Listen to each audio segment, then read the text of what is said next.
Hey, everybody. Happy Wednesday. Hump day for everybody in this bad boy. Hump day. Want to say, shoot, man. Good evening. Shoot, might as well, yeah, it's good evening. Good evening, everybody out there.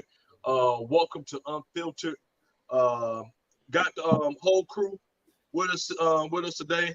We gonna go over the introductions. We know what we got. We gonna talk about today and all this other good stuff. So just kind of sort of just grateful for all of y'all being there and all that good jazz, as we always say. Gonna get right into it, so we can go right into the show and everything else. So everybody just buckle up, enjoy what we got coming on, and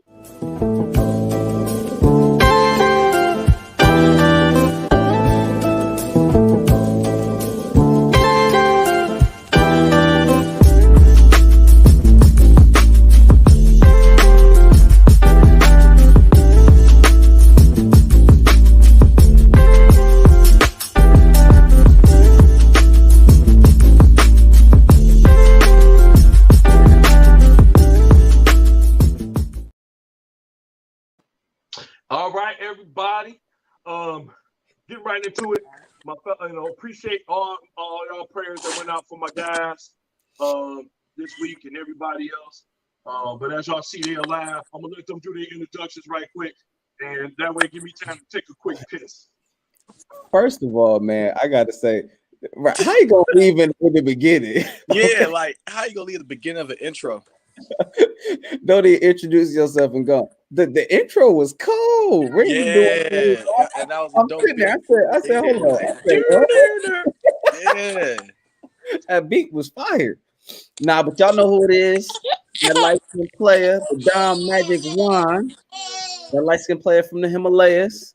Your boy Jordan Asian Boy, what's going on? Y'all tuned into Unfiltered with Mr. Johnson. He went to take a piss right at the beginning. So we got our boy Mac. Go ahead, Mac. yo, this your boy Mac Daddy. 1-4 for that Unfiltered. It's good to be back on a webcast, in person, whatever. Thank y'all for the prayers, and we got a great show for y'all today. You know, I mean, the brother's getting off work and the wife working overtime. You know, helping with the girls. So I might have some special guests pop in, like this one right here, crying, and the other one climbing on the mirror. So Mackenzie boy might hop in and out. Mackenzie said, "Look at the baby." Oh man, but everybody appreciate the prayers. You know what I mean? And guys, like I said, we're gonna continue to give y'all this heat. We're gonna continue to, be controversial, but we're gonna continue to give y'all the truth. So let's get Hey, Randy, you missed it because you had to take your piss. Mackenzie will not let up on my ass. it.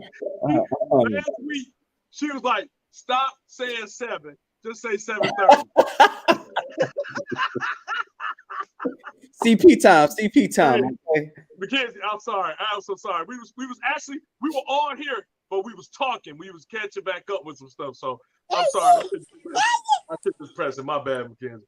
Randy, that intro cold, man. Yeah. That boy dope. I said, hold on, what? That's to the line. Yeah. I told him it's like it's good. It's new. Moving up in this world. You see what's happened in a week? Yep. What a difference a week make, man. Okay. I have been doing alcohol therapy all week. I got 90% alcohol I'm always rubbing on, man. Why? Because I was using the one, it made me feel good. I know it sounds weird, but it made me feel good. Hey man, appreciate Mac. one more thing. Weirdo. I know Mac, that's that's in weird. between Hey, it's hell on the balls. It's hell on the balls, man.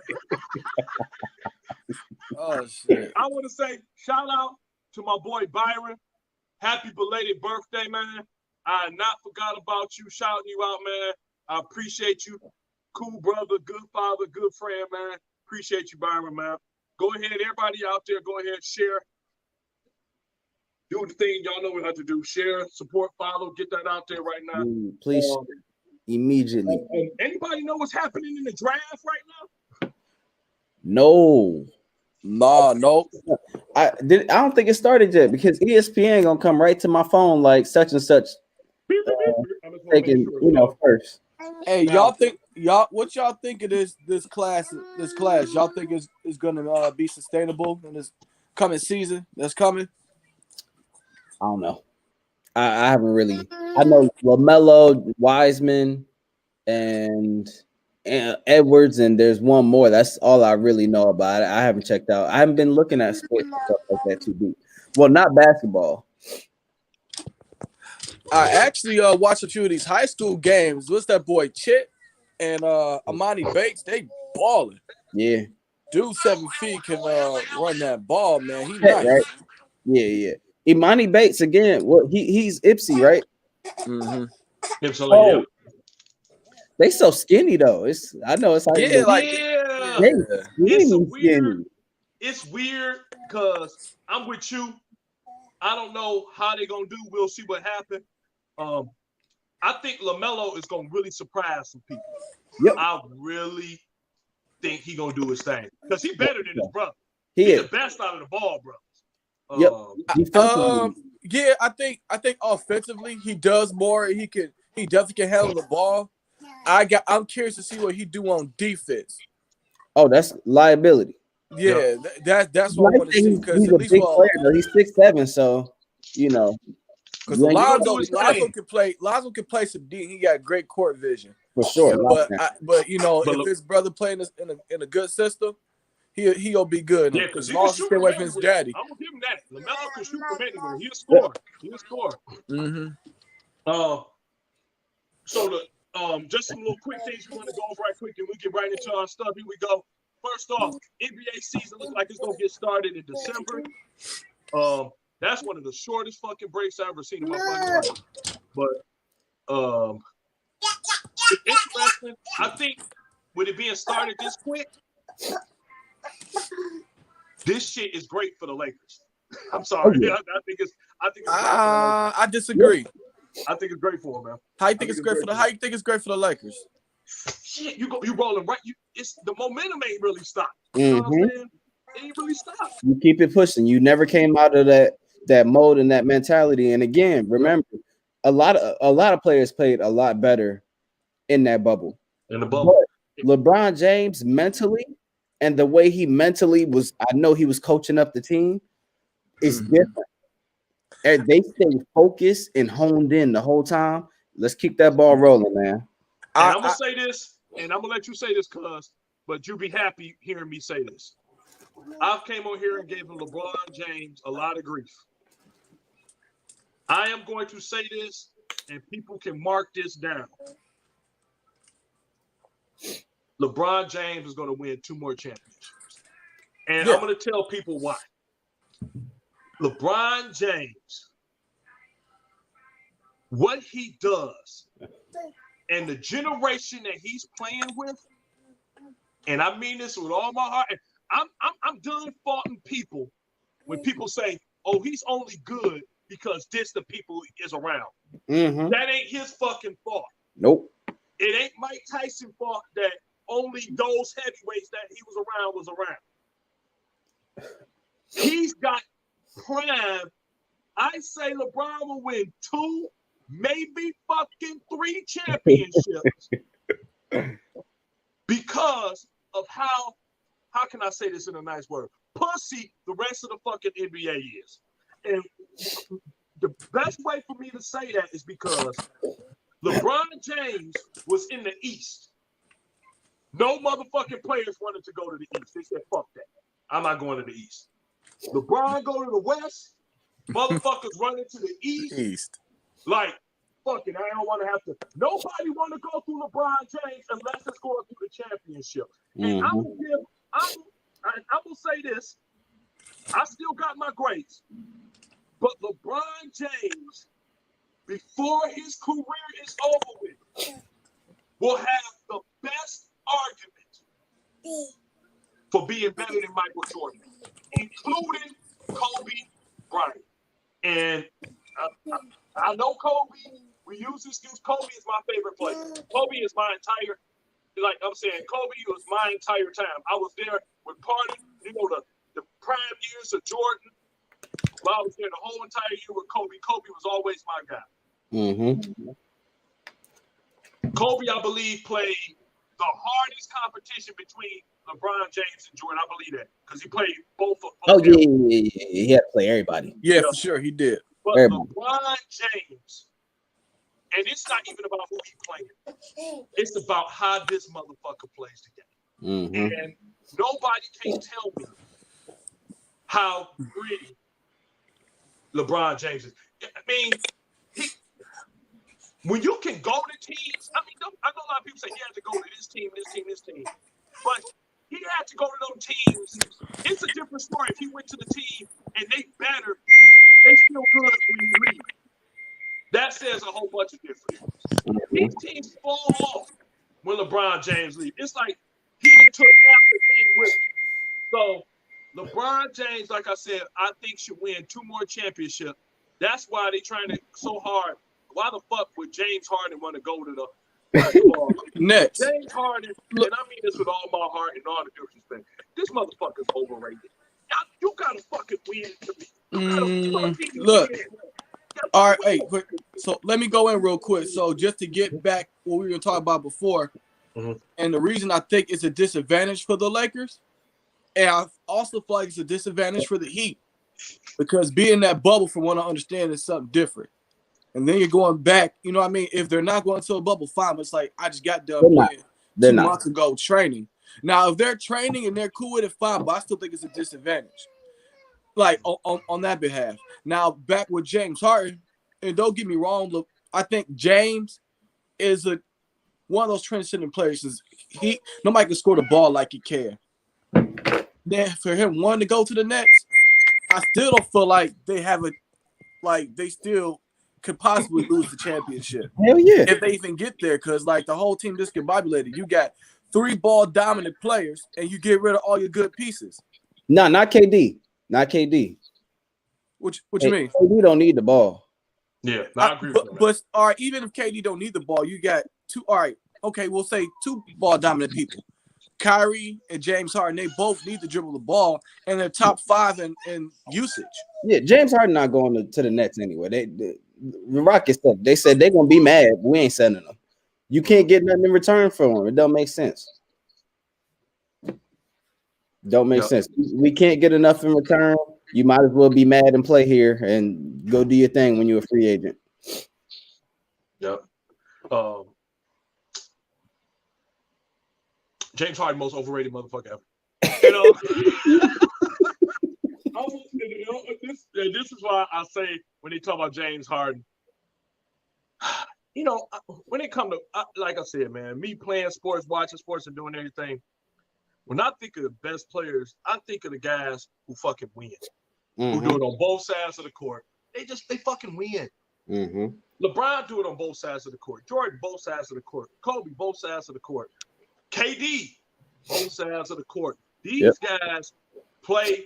I mean, hey, James is a lucky motherfucker who came along as they changed a lot of rules and was able to do a lot more things. I'm not gonna knock you for that. You take what you can get, but they do ref him a lot different than they ref everybody else. Yeah, and it's like for like a certain reason and stuff. I know Max said he going in and out and everything else like that, so we just gonna go right into it. I don't want to bore some of y'all out there about what we got going on. Kevin Durant, Kevin Durant, he could have taken over the NBA if he had stayed on one team, but and he got injured.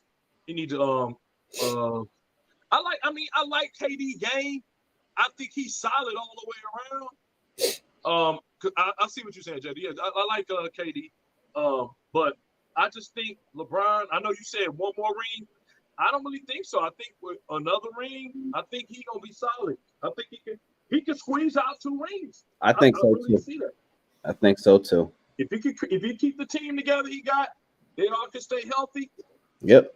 You're gonna see it. We're gonna see LeBron do something. Less, like I said, less age, which we all know nobody escapes time. Time is the ultimate.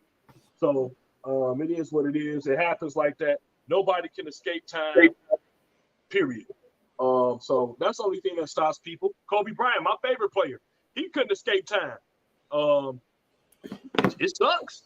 Nobody escapes time. Nobody's gonna escape it. So, getting right into it, I'm gonna go to this topic first. There's a couple of topics I want to cover, and I want to do it. It's a good time for everybody. So go ahead again, share, get this out there as much as y'all can. Definitely need y'all great help as y'all always do. Cola, I see you. Oh, what's up, Cole? Yep. So, let me see here. God forbid, I think he's gonna get hurt next 4 years. You know, and like I said, that's a part of the game that nobody ever. When Superman started being around kryptonite a little bit more, it happened. Injuries happen to everybody. Just what it is, man. You can't escape it. It's a part of the game. And like I said, everybody faces it. You know what I mean? And at the end of the day, that's what makes it. It's just gonna happen. LeBron will get old. And it's gonna be fun. It's gonna be awesome fun comparing Michael Jordan to LeBron James and Kobe Bryant. First of all, the biggest thing that I like, and I love debating these two about it and everybody else, but I want people to think about it. Can y'all imagine? We have been a part of at least a generation of the three greatest basketball players of all time. Yep. You can't even beat that. And at one time, for a brief second, they all were just able to play at one time. That, man, you don't get better than that. No disrespect to the Larry Birds, love Larry Bird, Magic Johnsons, Kareems, and anybody Isaiah. else. Isaiah. Yeah, Isaiah, who I think is probably one of the best point guards of all time, but he in fucking denial. But we love I don't get me wrong. The one thing I do agree about Isaiah, I know we can talk about this forever. I will give him the credit that the Pistons, I believe deep down, when they say the best teams of all time, the two Pistons, the bad boys, and the one in our era, they gonna be top 10, maybe top 5. I could actually put them in top 5 championship guys. Why? Because defensively, the bad boys was beating the fuck out of people. They created the Jordan rules. I think our generation Pistons a little bit better though, because them boys without bad boys was really beating people up. Them boys just staunch defensively. Like you ain't getting anything. Like we can finish this game 72-78. You know what I'm saying? Just imagine. People don't realize that the 2004 Pistons is probably, and I could go on record to say this, the best defensive team the NBA has ever seen. Hey, well, I got a question for y'all too, because Carmelo's supposed to have been there, second pick, right? Do y'all think if Carmelo would have went to Detroit, that they would have won that chip? Oh no, yeah, for sure. Think so? You think he would have bought in? And no. That chip? He would not have bought in. He would do what he was gonna do, period. But they had enough defensive prowess to where he could have really focused in and honed in on what he wanted to do. Shoot that thing. Like, we got this. Do a little bit for it, but shoot that thing. He would have shot the lights out of that bad boy. They needed some offense. The offense was not rolling, but again, I think that would have been a plus. Yep, I guess like you said, we that scoring, that instant 28-30 a game would have been nice. Yep, he would have had to buy into not so much back, but he would have had to play defense. I gotta get away from it. There's one specific video that I love. It's probably, I don't know if y'all seen it on Facebook, but it's Kobe and Melo going at it, and Melo is fighting Kobe. Move, getting in front of him. The D was again. It's there. If he would have going to the Pistons, he wouldn't have had a choice. Yep. It would have been buy in or go ride the bench. We don't care who you are, because we can win one without. He was a rookie too. He would have been on a. You had Brown, to. Brown already known for that shit. Brown was like, man, get your ass on the bench. On the bench. So, Yep. This is why I think with Carmelo. Carmelo's a transcendent talent. So it's like, do I really sit him on the bench for Tayshaun Prince? Yep. Yeah. Do I really do that? Yeah. I don't know. I will say this. I know it's two different sports, and I know my boy D man, Peace King. I know he said no, and I was this close to saying no too, because I don't think Carmelo. Me now, I'm not been a Carmelo fan in my career. I'm not really a big Carmelo fan.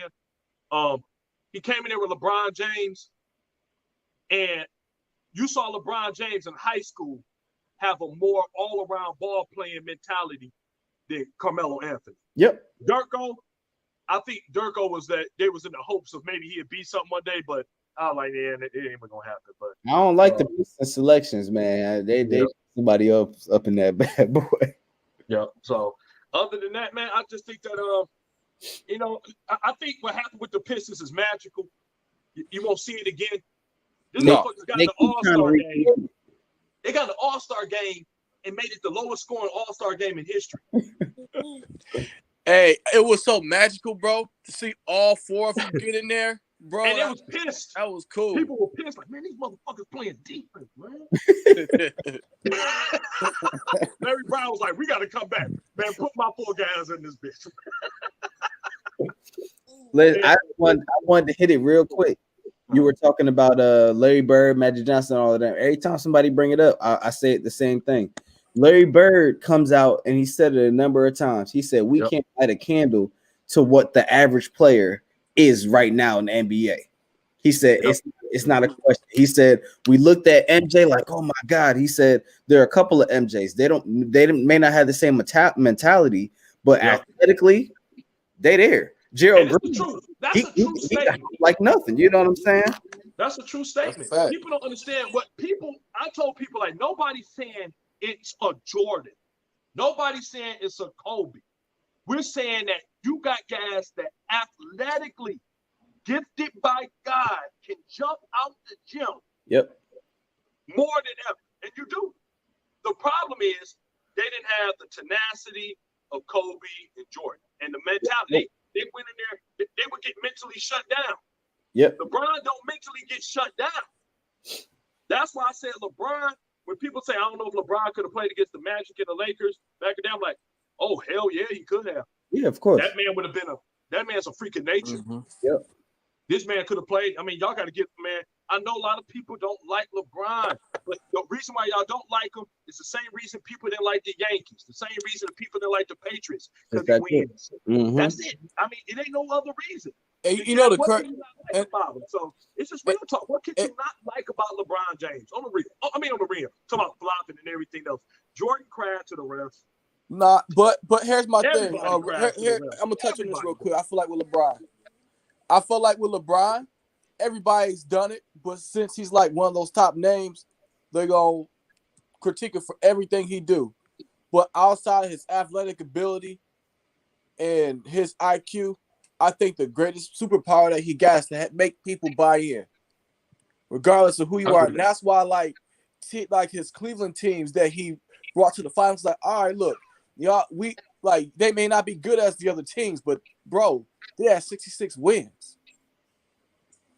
I don't know. What's that? 3 years in a row? It's like 3 years in a row they had 66 wins. I don't know how. And I feel like he's the reason that super teams were created, bro. Like, even look now, bro, they try to get three superstar Hall of Famers on one team to beat LeBron. Every time LeBron win the final, I see another super team. You got to be talking about Kathy. Yep. Yeah, I'm talking about Kathy. I agree with Kathy. You know what? I don't want to say wusses, but I think sports in general, across the board, football and basketball especially, people too damn friendly now. They all like, hey man, hey, dinner after the game, right? Oh yeah. I'm like, well, I like the days when motherfuckers didn't like each other. Like, it made it real competitive. Yeah, like when it was Pittsburgh and the Ravens. You knew when they was going against each other, it was gonna be somebody getting their ass whooped in this game. They ain't no playing no game. Green Bay. You knew Detroit might not win, but they was gonna be going there and whoop some ass. You know what I'm saying? Something like that would happen. That's what I miss about. It seemed like it's the competitive. Like LeBron, I'm gonna put like LeBron going against Golden State was so incredibly competitive, and I don't think people realize how competitive that was. Mm-hmm. Because even my man, oh my God, he ain't been injured that long, Ran. He ain't been injured that long, man. Injured guy? What team? Golden State. Clay? Steph? Not Clay, but I heard he got hurt again too. Right there. Yep. I know I'm talking about. His father played in NBA. Why is his name escaping? Yeah, that's Clay too. I don't know who you're talking about. Oh yeah, dang, Clay got it too. One of the both of their daddies played in the NBA actually. Like skinny guy could shoot the ball, shoot all the 3-pointers. Clay? Steph? No, I can't say it, y'all. The other one, the other part is Splash Brothers. He there right now? Curry, two people. Thank you. Woo, Curry. Who just said that? Hey, if y'all said it, I ain't hear it. I'm sorry. I'm saying him and Curry was going head to head. You can see the attitude and everything. I like that. I like the competitiveness. Mm-hmm. And when I see it, I like seeing teams go head to head. I like how this year the bubble. I think the bubble was fucking awesome. Amazing. I wish they could play in the Terror Dome all the fucking time. Mm-hmm. I love the bubble. I was like, this shit is great. Somebody gonna say they didn't like it. I'm like, shit, you got to see who was the real ballers. Yep. I don't understand anybody who said they didn't like it because them boys was hooping. It seemed like every team you found new dogs coming out like all of them. Like, bro, I'm gonna tell you who shocked me the most, not being funny, was Kyle Lowry. I did not. Oh no, I knew he always been a dog. Good, yeah. But he brought out a whole different version of himself. It wasn't the regular choke fest that he do sometimes. Yep, no, every time in the playoffs. Yep. Yeah, he was greedy. I'm like, okay, I see you. Yeah, Kyle's a good leader. He can actually play. He's tough. Yep. I think his only problem was LeBron. LeBron was his only problem. Yep. Everybody, one player away is Toronto. One good solid scorer away. You talking about right now? Yes. Yep. Oh, Toronto go be done, bro. They'll keep Pascal Siakam. They go trade Flam. He already got a free agency. And they might, you know what I mean? They get rid of Serge too. They ain't gonna be the same team. They're gonna be smooth. I think if they do right, they should be okay. And the role they just need one good guy. Yep. I'm gonna tell you who fucked up. It's fucking Leonard. Leonard ass fucked up. If I was him, I would have stayed in Toronto. I would, bro. I know we talking about. I want to go back to Cali, motherfucker. Fuck that shit. You stay your ass in Toronto, and you could at least been coming out the East.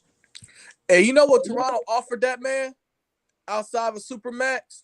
They offered to pay for his house, and he had to pay no taxes and a helicopter to every game. Hey, did we talk about that before? Did we say that before? Like, if we had that contract, I'd be like, man, fuck a championship. I'll take that shit. They gave boy the penthouse, okay? For real. They was going to pay for his house and, you got to ride to the game every week, and you got to pay taxes. No taxes on them contracts, bro. But he wanted what he wanted. The last thing, because I know the women are like, when they go get into the thing, the actual show, I wanted to say, what is it, man? We're talking about the competitiveness and whatnot now. I feel like a lot of these players, and it's probably always been like this, but it just seems more prevalent. Like, it's just a check, you know? I'm a millionaire. Yep. And, you know, you get to live your life. It's like, oh, yeah, we lost the championship. But then next week, they down there partying wherever. It's like, you know, I don't know. I guess that's life. It depends. I feel like, but like, even look at James, bro. He turned down the Supermax to try to win a championship. He turned down $50 million a year. No. I hear what you're saying, like, oh, he's competitive. No, I would turn down that money too if I thought it would get me to go play with Kyrie and KD. Any NBA player would do the same thing. It's not that's not a big. It's a lot of players that I was towards a lot of players like They make so much money off the court. They good. McKenzie, that's right. I love football, McKenzie. It's the sport of kings. But right now, all I gotta say, what I'm proud about football right now, is that at least 6 of the top quarterbacks, top 10 quarterbacks in the NFL are black. And I love it. I fucking love it. I know somebody like, that's racist. Shut the fuck up. They ain't racist. I'm proud because for a long time they said blacks couldn't play quarterback. Mm-hmm. They weren't smart enough to do it. Now you trying to battle out to see who it is. And then Tua, I like him. Don't get me wrong, Tua, I like him. But Mahomes, Russell, Jackson, Deshaun, he still got to work a little bit. I wish he get that ball out of his fucking hand faster. Yeah. Murray. Woo! Murray make me sick, bro. Murray cost me money. You know he cost me money too. Bro. And Murray B-How cost me money, dog. Man, this year, for the first time, I ain't lying to you. I don't have a personal favorite team. These motherfuckers is playing. You just like watching it, period. Yep. Yeah, it's like you look when I saw that game against Buffalo, I'm like, what the fuck? I love it. I love competition. So, like I said, when you see it, now I'm gonna tell you who I don't like. I wish the fucking Lions would just fucking lose so we can fire Patricia. Lions like they trying to put a streak together. Like, come on, man, let it go. They always trying to hold the fuck on. They want to hold on. We want to hold on, get this shitty ass draft pick. Man, lose so we can get at least another. Y'all fucked up and got the cornerback, which I said don't fucking get because y'all system isn't built for that cornerback. They should have, you know who the Lions really should have got? And people was mad at me because I was saying it. They should have got fucking Tua. You get ready because Stafford is on the tail end of his fucking career. Mm-hmm. What's up, man? There you go. Call them. What's up, young man? What's going on? Call them. You come up here. I told you don't interrupt the show. I don't want to do this in front of people. I didn't want to do this in front of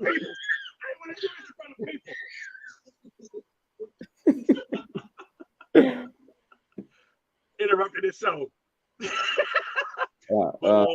Yeah, I know we there. I know y'all talk about it all the time. Let me see. McKenzie, I noticed a lot of teams that were underdogs are giving runs for their money now. Yeah, think about it. Arizona. Who else? Buffalo, Cleveland, Miami. Listen, I told Jordan for 2 weeks, Miami gonna be some dogs, and they some dogs. You know who else is good? The fucking Las Vegas Raiders. I don't know what the fuck they did in Vegas. I don't know if they went to the bunny ranch getting some of that COVID-free pussy, but they doing something because they winning like a motherfucker. I don't know what they do. I just love. I don't know. Again, y'all know I do sports betting, and I have shied away from the NFL now because I don't know who gonna win. I don't know what's gonna happen. Thanks, Jordan. Thank you, Jordan. Them boys balling. Thanks for another bad hobby, Jordan. Man. Thank you. I won though, but still. This nigga, hey, he texts me like, man, my parlay.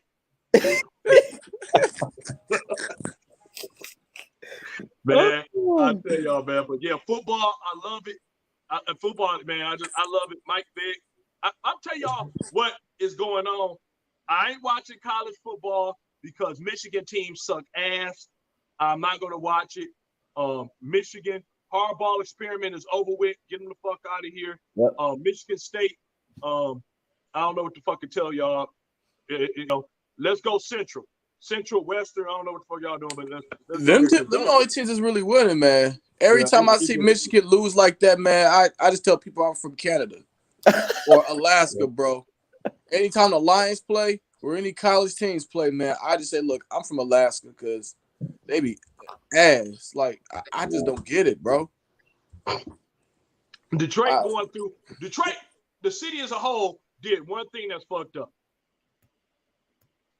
The Red Wings refused to draft good young talent because we had all these old heads that's been dominant for so long.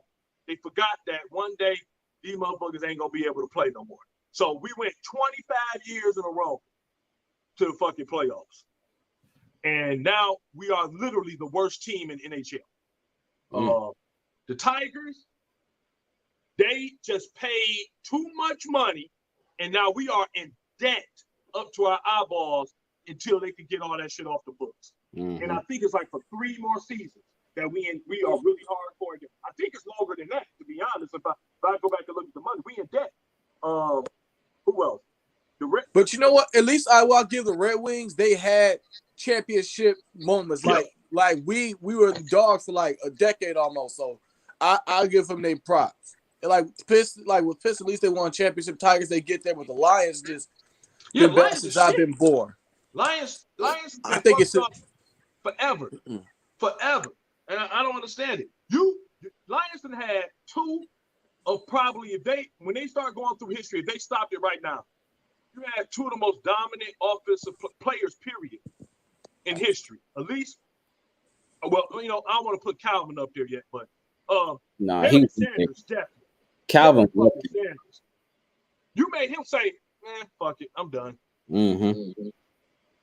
mean, that take a hell of a player that he was about to get ready to break the record for most rushing yards in a career. He was only, like 1,200 yards away? He's like, fuck it, I'm done.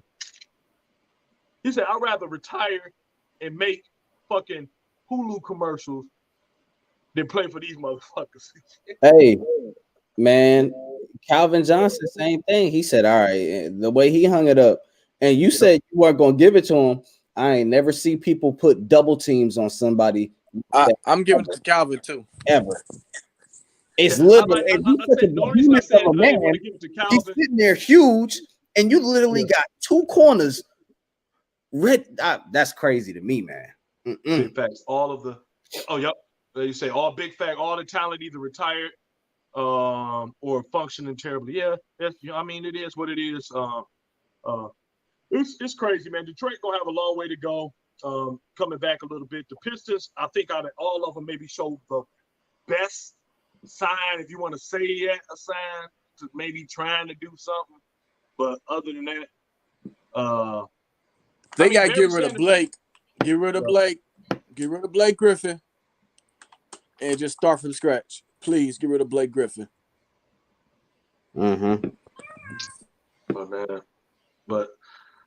Outside Anthony Edwards. They got Anthony Edwards, number 1 pick. Timberwolves. That makes sense. Yep. Look at it. He just made me look up because I'm looking at the TV up and I'm like, do. The Pistons gonna pick my ass first pick. Probably. I'm like, shit. And they only got 1 pick through the whole draft. They got 1 pick. And that's all you gonna see me is shaking my head like they picked this 30-year-old motherfucker. LaMelo Ball, he was talking about something coming to Detroit though.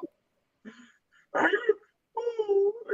gonna draft my ass. You gonna see some cameras busting my eyes. I ain't played the fucking. Y'all ready to get into it? Yes, sir. Let's get it. Let's go with the microwave. Anybody got the topics up right now? Oh, I got the word that you use, microwave-onomics. Yep. I like that. Yep, microwave-onomics. The 7-day theory. Yep. Less work, less time equaling more success. In what fucking world? People, go ahead and share that out. So we just got that topic going on microwave-onomics. Why do people think they can do less and get fucking more? right now, that's all my topic be going on through. Just to give you a little background about this topic, this actually came from. I'm not gonna call no names out, and I know Mac is probably gonna ask me about this later. But one of my cousins asked me something real fucking stupid, and I love him, and I can say it enough because I love my family enough to say it. But he asked me, this is why I said I don't like. We had a conversation. I said I don't like nobody counting my pockets, and he was talking about, man, you can afford to be off work. If you want to quit right now, you can go ahead and do that and just do the things that you want to do. I said, where I'm like, why do you think that? Because you see some of the things that you equate to being sustainable, and that's all you could do. I'm like, first of all, anybody that is in business, work, anybody that has streams of income that come in, well, no matter what you got to do, the first thing you do is, number one, you like money. Who the fuck doesn't like money? Money solves a lot of issues. Let's just be honest. It solves a lot of issues. Hell of a lot of issues. A lot of people like, and I want to give people understand this, that I'm not saying the love of money. I'm saying money solves a lot of issues. And that's scripture too. But and what I was explaining to him, because he got a bad habit of always counting pockets, and I hate that. Like, he always watch, I bet he got this. I'm like, stop worrying about what another motherfucker got, because you don't know what they doing, how they doing it, what they doing to get it, what they have to sacrifice to get it.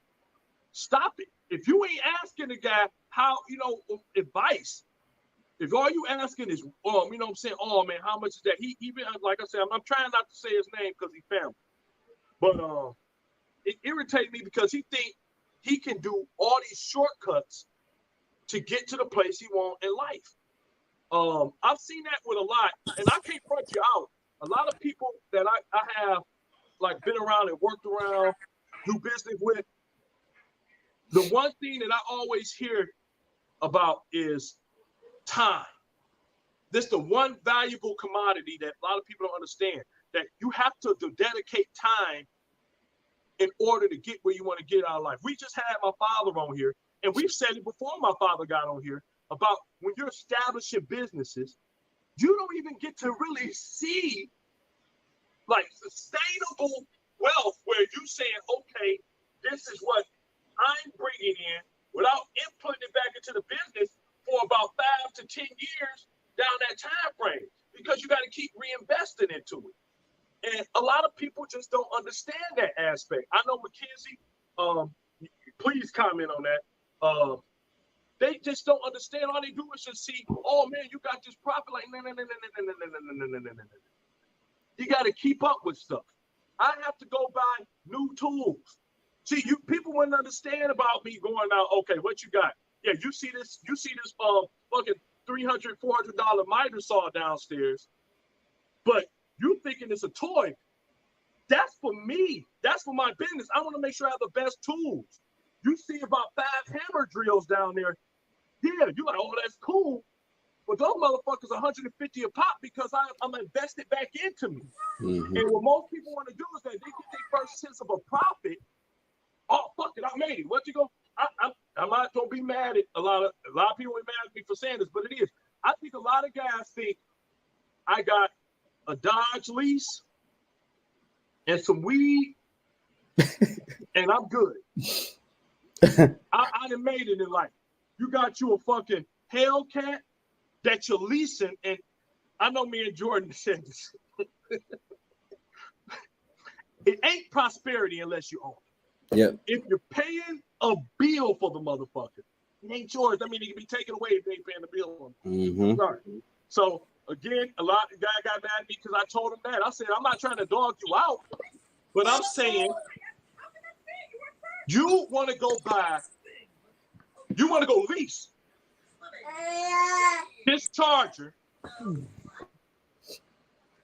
that you're gonna have to get up, which basically to me, leasing, and I ain't trying to front, is renting a fucking vehicle for a couple of years, turning the fucker back in, and then saying, hey, I want to rent something else for the next couple of years.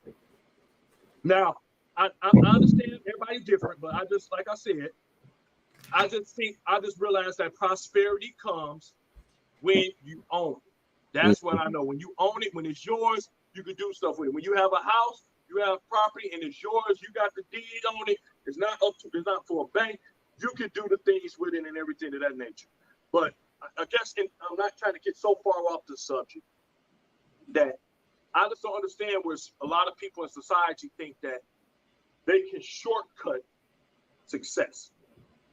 And I'm gonna give it over to you, Jordan, on this one. But I just don't understand what people always think they can shortcut it and do something different to get success. I don't. It boggles my mind.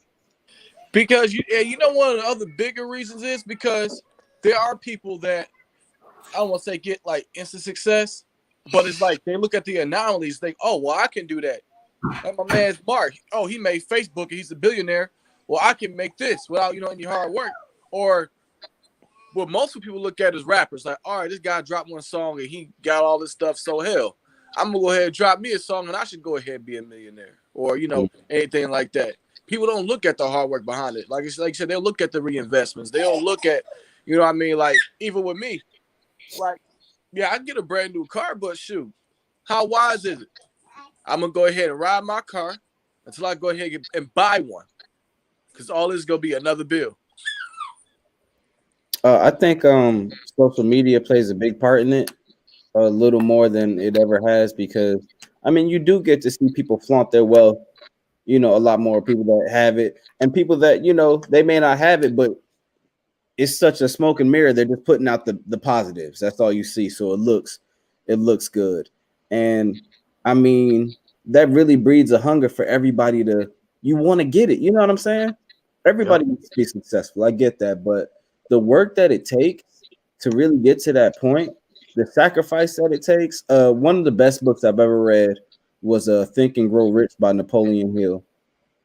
And in that book, it literally lays out the pathway to success. If you want to be rich, it's a formula. It's nothing but a formula and steps that you have to take. And I think people have to understand. People got to understand how many people are actually in the world. There's billions of people in this world. So when you see 20, 30 people that got rich this way, understand again that 1%, that's what they are a part of. You old ass probably ain't gonna get, no, not probably. You're not gonna get it like that. It's not happening. And I don't know, man. I think it's a fear. A lot of us have a fear of belief in ourselves. You know what I'm saying? Lack of discipline. Again, it's always gonna be my biggest thing. Or you know what it is though, too, bro? My bad if I cut you off. But no, what the thing is that I look at somebody like Tyler Perry. Nobody. Hold on. Sorry.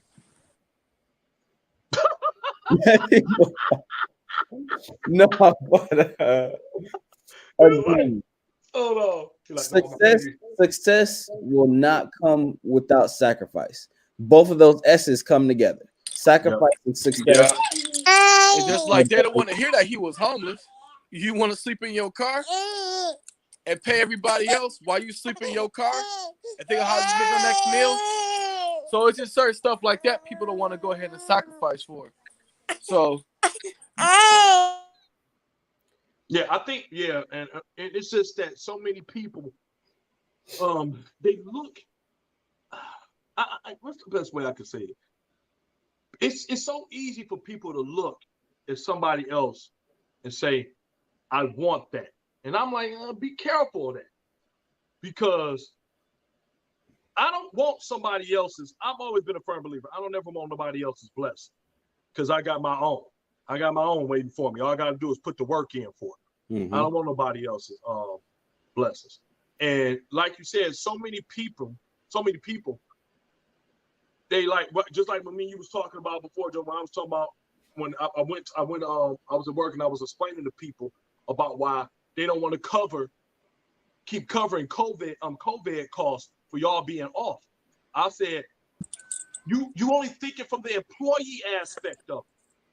You got to think of it from the person that owned the business. He's still You are one person not getting your check. He got to provide a check for 20,000 people and make sure it's sustainable. All the while, he still got to turn a profit.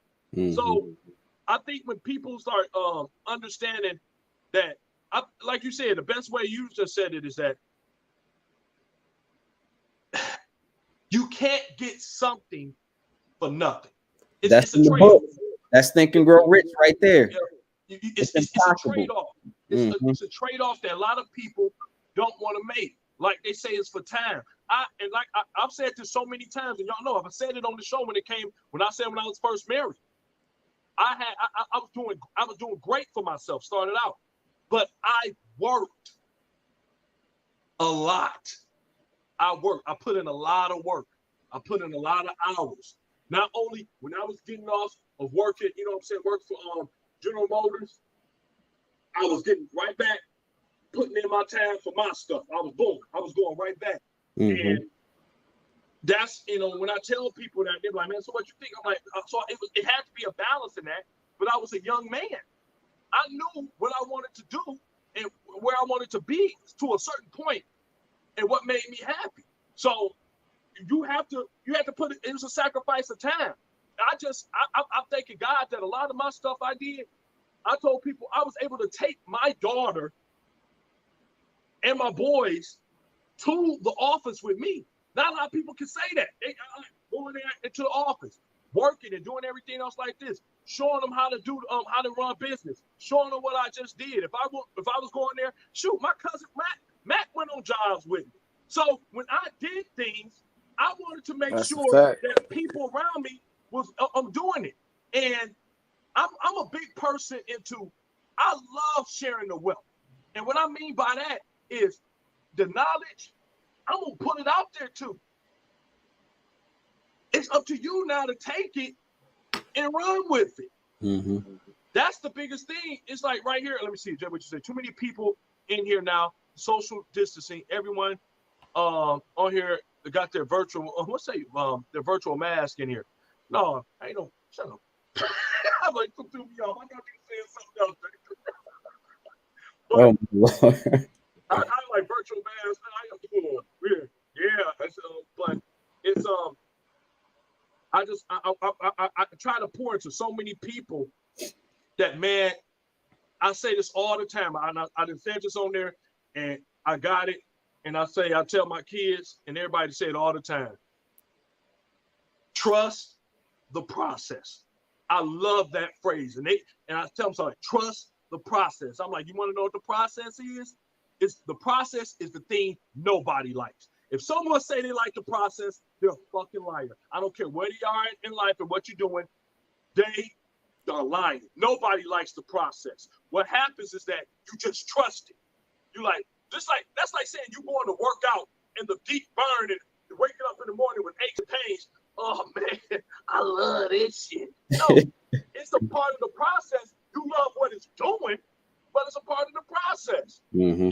Just like losing. Nobody likes losing, but it's a part of the process. It lets you know, I ain't doing that again. Next time, I got to go.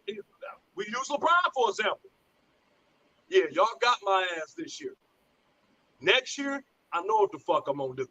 Yeah. And that's what the people don't want to have. They don't want to have the pains, the heartaches, the downfalls, the sleeping in the cars, the bankruptcies, any of those things that come with going through success. They don't want that. They want to bypass. They want the what's that name of that book? Cliff Note version of success.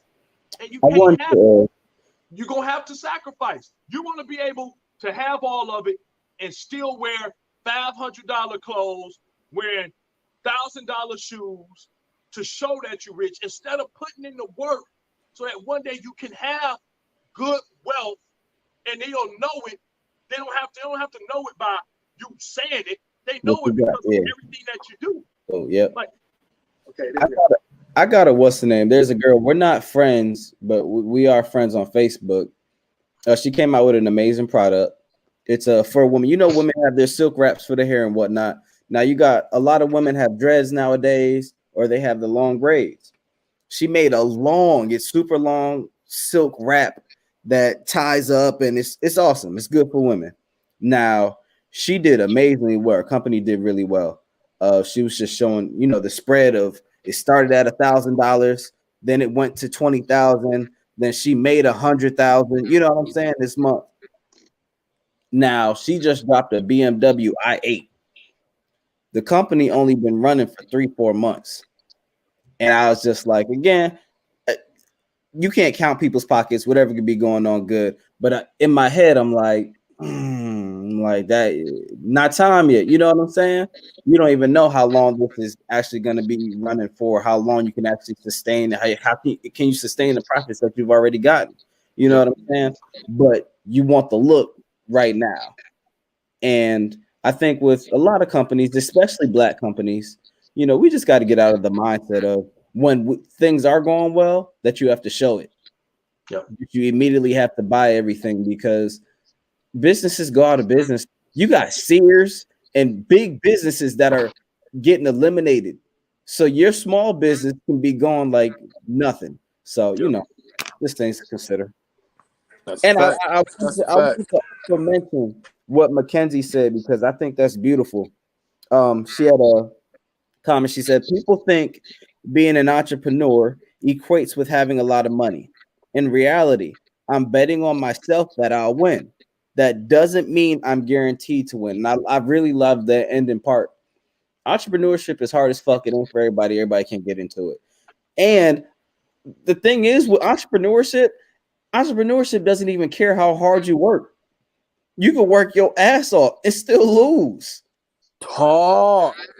This shit is crazy. You got to have a different mentality to really run a business and be a businessman or woman for yourself.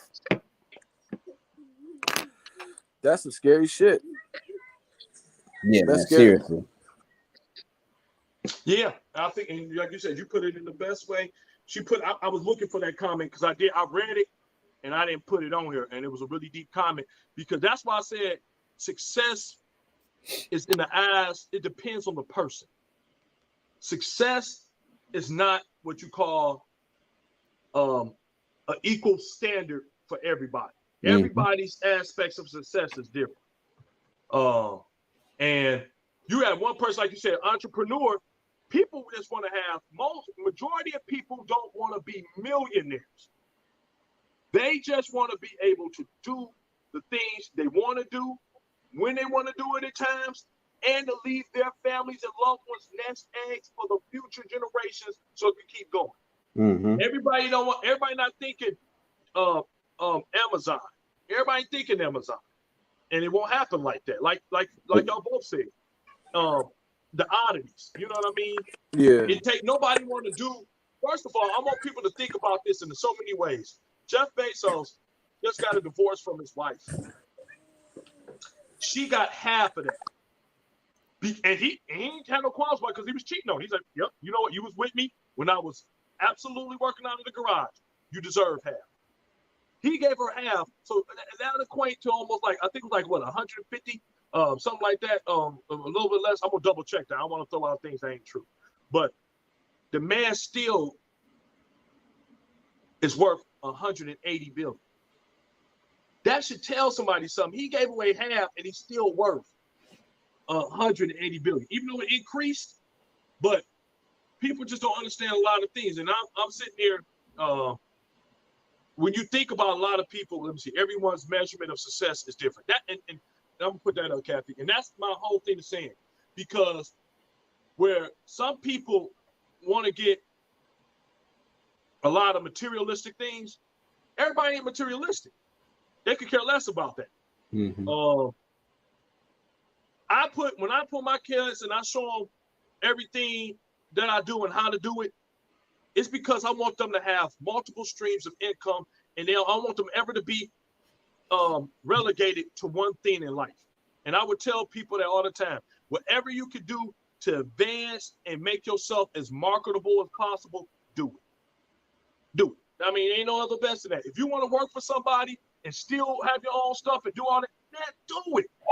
do everything that you want to do in life, because at the end of the day, you got to look at the mirror of yourself. You're the only person that's got to be around you 24/7, 365. So I mean, you came out the pussy by yourself. You're gonna go into a pound box or a furnace by your fucking self. So get it, and just understand that you're gonna have to put in work for it. That's why I want people to understand. You gotta work for it. You gotta sacrifice for it. It's not gonna come by osmosis. You gotta work for it. Yep. Let's go to our next topic. I know we was on that one for a minute, but that's a good topic too.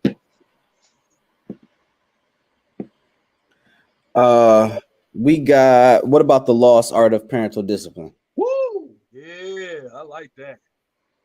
Where you at, kiddies? What up, kiddos? The lost art of parenting, because you're talking to three fathers on here. So, and I think we got a couple of parents out there, Mackenzie, Jada, all of y'all, everybody out there that's a parent. Kiss. Man, daddy kiss. It's crazy. And what happened is that I sent a video to the guys today, and it was showing how, wow, this kid had to be like 8, 9. He probably was a little bit older than that. And this kid could not sit down, and his mama kept trying to get him to sit down. And they was at a doctor's office, and he was swinging on her, punching. I'm like, damn.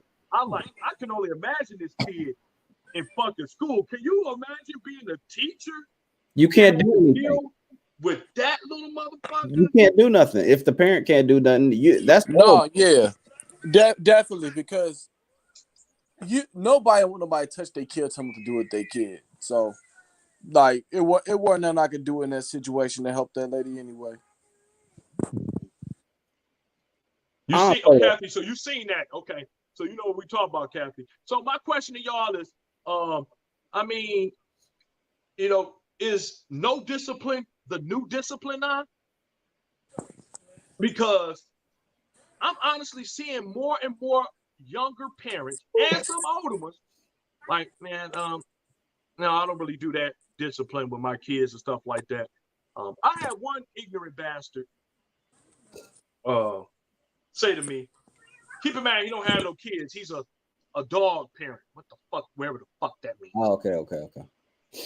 And he asked me, he's like, Randy, how do you, what about disciplining your kids? I'm like, I think physical discipline is my last method of defense, because that means I've done everything else, and it got to so much of a disrespect that now you done went to the last step of the level, so that's it.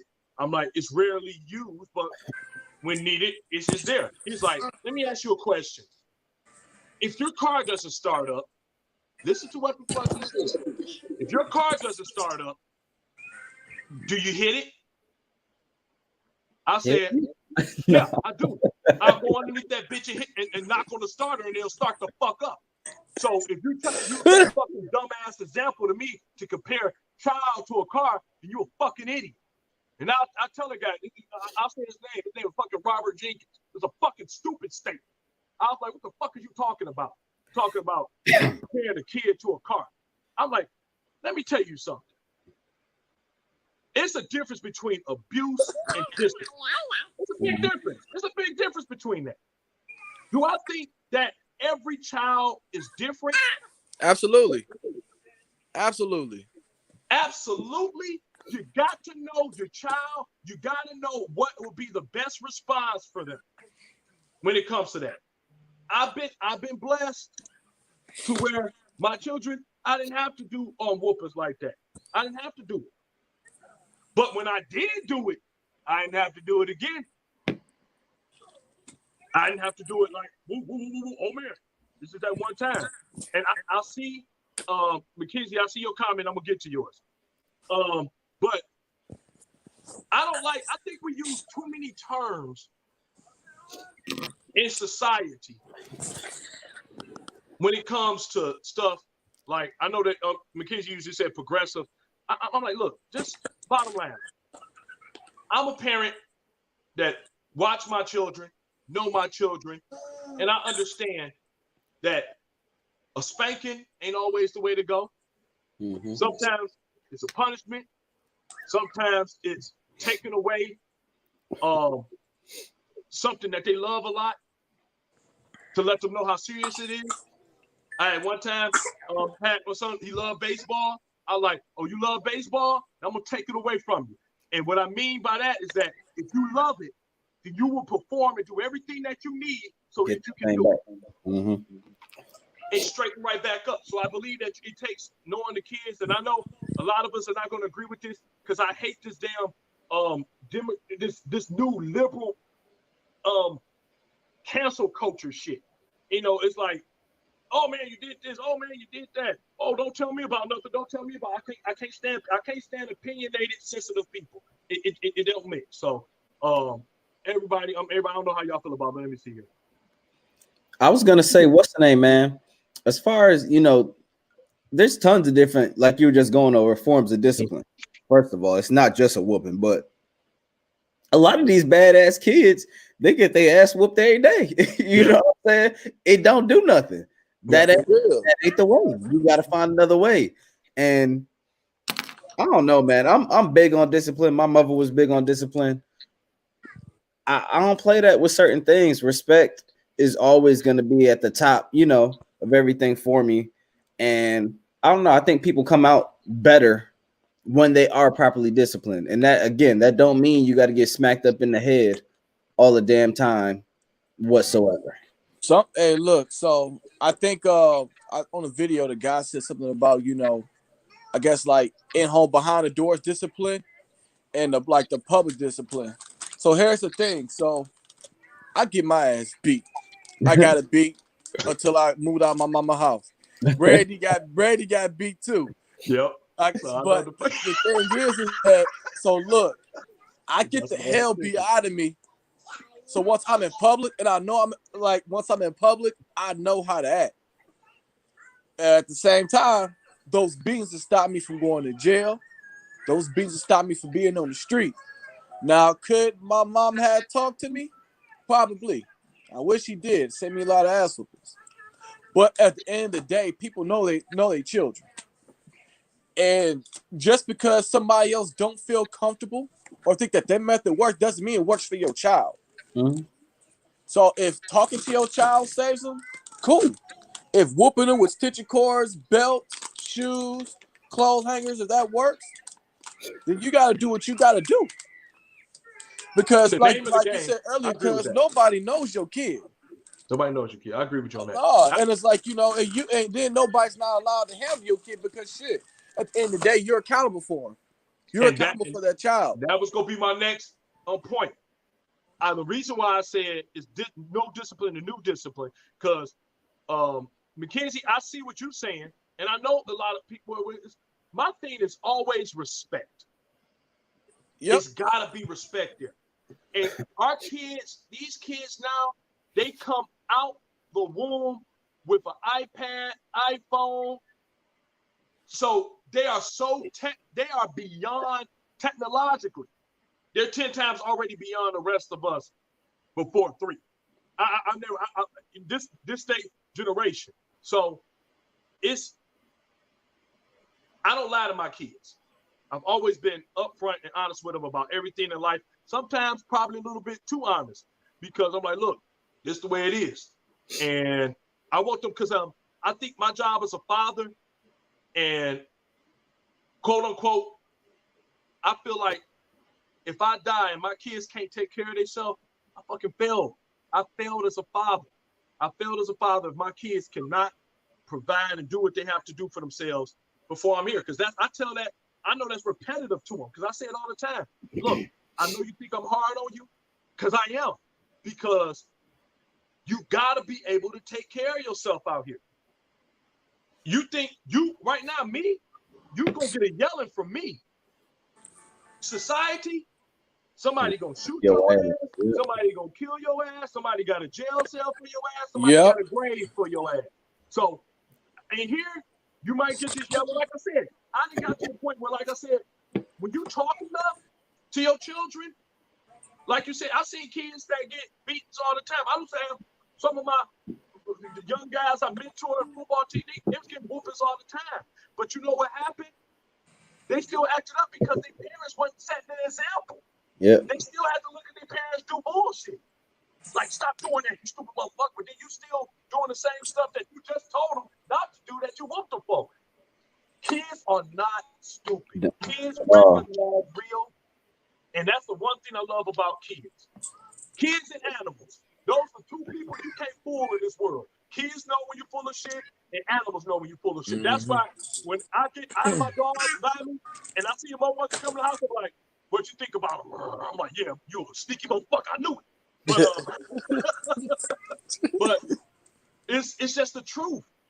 And I believe, I hear Mackenzie, I agree with you to a point of, I don't want to say progressive, and you're a young parent, but it's young parents out here that still do a good job. Yeah, it's for sure. Parents out here that are shitty as hell. So I don't think age or anything has to do with being a parent.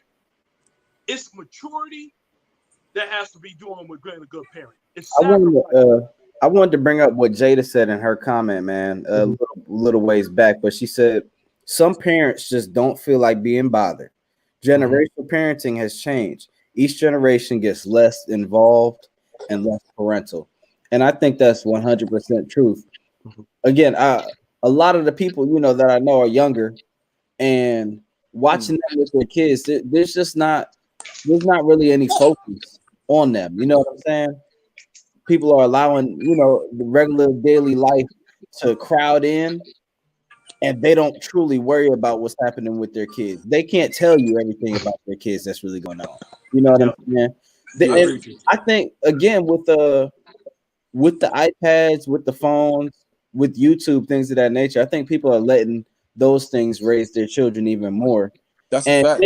They're really not giving them any kind of guidance. Like, kids now are, I mean, they're growing up. I know a lot of middle school, and that's why the suicide rate and all of that stuff keeps going up with those ages also, because they aren't involved with them. They just kind of, they're out there and they're living and they're figuring it out on their own for the most part. And I mean, and that portion is true too. But we also got to look at, if you're a single parent and you're working, and about time you come home and you're tired, you still got a whole child to be involved with. And like I said, till you're a parent, like, it's two of us with two kids, and we still struggle. Like, man, like, we still gotta feed them, bathe them, read to them, talk to them. You know what I mean? And sometimes, like, it's exhausting. And it's two of us. I feel you, but hey, that's what it is, man. Yeah, and that's what it is. I mean, and that's what it is. So I think that, and this is not me defending, well, you sound like no, I mean, no, because I'm doing it, but at the same time, like, you gotta look at it from the standpoint of it's just you, and you come home to raise a kid. You don't have the energy, especially if you're working 8 to 12 hours a day trying to put food, shelter over their head. You better find the damn energy. You the CEO of their life. You are the CEO of their life, and you have to direct them in every single way. I mean, it's easy. You making it sound too easy, bro. Like, nah, man. You are. Seriously. Man, I was gonna say something, and I'm gonna put it to you like this. My auntie Lynn, Mac's mother, bust her ass for every single one of y'all. She did it on her own. She had some help from now and then, but she was doing it on her own. And I know that because of how much she raised for y'all. I've never heard her in my life make an excuse. And I'm gonna say this for you too. You and Crystal, y'all both raising y'all girls. You can make a conscious decision to say, man, I ain't gonna put all that time in there for my girls. Like, even right now, what you've been doing as your daughter's been crying. I know we got a podcast, but I think what it is that as parents, and I mean this with all my heart. I know what you was trying to say, but it's time out for parents making excuses, because when you get in the bedroom and you fuck, you have signed off on the fact that y'all could potentially have a kid, and when you have a kid, you gotta put in that work, and you know that. You already know that. Yeah. You gotta get in there and do everything that you gotta do. Man, you got your fucking master's degree. You know what I'm saying? And you have to put the work in and everything like that. And this ain't me like coming at nobody saying, I want to give people that's watching this about working parents that this is what we do. Mac Reese is a working parent. He gets off of working fucking 13 hours and come home to his 2 infant daughters. He ain't saying, I got to do this. Him and his wife work together to do what they got to do. You have to do it. Jordan, working parent. Me, working parent. How many times do I come home and say, fuck? Oh, fuck. I ain't doing nothing today. Fuck, they on their own. I can't say that. I can't say they on their own. I got to go out there and do that. And the kids see it all the time. This is why I tell people all the time, kids might be mad about the way you run your house, but they will never forget how you run your house. Mm-hmm. They will be like, look, there ain't no excuse. I see my dad come off working shifts, and he's still coming there. Stomach hurting, got to take a shit, bottle of Pepto. What's 2 + 2? Let's go with 2 Yeah, + 2. and look, and I agree with both of y'all. Like, we're all working parents, and we come home and we do it. I come home and I do it, regardless of how long I work. But the example I'm trying to make is like when, and don't get me wrong, yeah, you're in the bed, you make that decision, you have a baby, you're responsible for the child. But what I'm saying is that, you know, with people using YouTube, Netflix, and all the stuff to raise their kids, and all this other stuff that's happening that will affect them being a parent, it's hard to handle. And like, and that's my and that's my thing with it. Like, okay, if you have to work and provide for a child, and then you have to come home and rest and still watch and be with this child so you can continue to work and provide for him, then that's it's very difficult. And yeah, absolutely, it's some people that decide I want to get in the bed and have this baby, and it's some people that like, hey, look, I want to be a family with this person. One person, you know, happened to pass away or decide they want to leave. You're stuck with the child, especially if you're a woman. So I'm just saying it's how it all plays an effect. Just a shout out right quick. I'm gonna let you go, Jordan. Killian Hayes selected 7th by the Detroit Pistons. I don't know who that is. Oh, and Trevor Ariza got traded to the Pistons too. I don't know why. Pistons be getting on my nerves, bullshit like that. Like, the fuck y'all getting a 17, 18-year vet on the team for? Yep. What? And but Melo went to Charlotte. Yeah, I feel bad for him. But Michael Jordan go get his ass. Nah. He gonna be just like Kemba Walker and be up out of there soon. But what I wanted to again, to piggyback off of what you were saying, Matt, I know again, YouTube and things of that nature, kids need something. You can't be 100% all the time on them doing everything. I know that. What I'm saying is, I know between myself and my daughter's mother, anytime I call my daughter when she got the iPad in her hand, and it's for hours, and it's for hours, and it's for hours. And I think those are the things you got to put a little bit more effort to bring them away from that. That's, you know, right. Very true. It makes it easier for you, and we working hard. You got to, you know what I'm saying? But at the same time, if we don't put in that time for real, you lose them kids, man. No, you're absolutely right, bro. And like, I'll give you a great example. Me and Crystal start reading to Allie and Hazel. Yeah. And like, had the TV off, they were so attentive. They play with each other a lot more and everything. It's a big difference. I mean, and I ain't gonna lie, we had some YouTube days too. Mm-hmm. We do. And you know what I mean? And they react to it different. So I mean, we just bounce off like, hey, you get 30 minutes of cartoons and whatever y'all want to watch. After that, TV off. Yep. But yeah, and that's what and I think y'all both are saying the same thing. It just got to be a discipline of it. I don't have a problem with a kid using YouTube or doing things of that nature, being monitored. Mm-hmm. But 8 hours a day, I'm not even looking at my screen 8 hours a day. And they had a scale, and I'm gonna put it on our page just for all the parents, where it said kids underneath 3 years old should have little to no screen time at all. Yep. So, I know it's hard. People, I know it's hard, but you gotta do it. This the problem we happening right now, and why?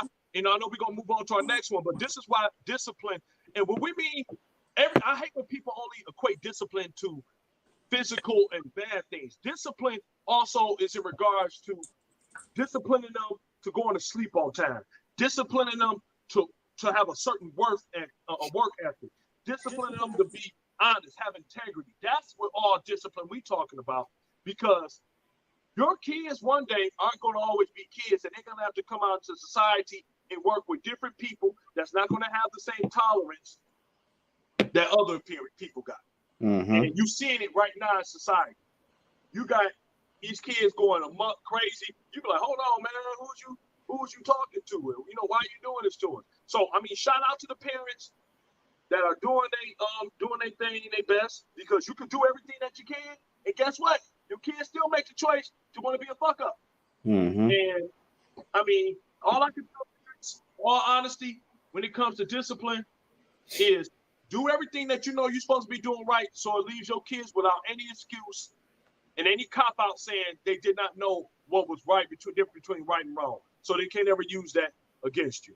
So yeah, I mean, because at the end of the day, like at the end of the day, what you do is like, hey, I raised you in a good home, I provided for you, so you have to do A, B, C, D, and after that, you know, it's choices. It's your choice. Choices. After that, choices. Mm-hmm. Because everybody that's in jail, everybody that got pregnant, everybody that got any situation did not come from broken homes. Some of them came from some really good homes. They are one of the people that have to learn the hard way. That's all. Mackenzie, I love your comments on this bad boy. So it got so many. I'm gonna keep going, y'all kids. Kenzie, Kathy, I see your comments. I see it every day at work, kids with mommy's phone because they don't want to hear their kids. That's the main thing. It's a it's a distractor, and we got to be careful of that. I know, I feel you, but this is my last thing I'm gonna say on that.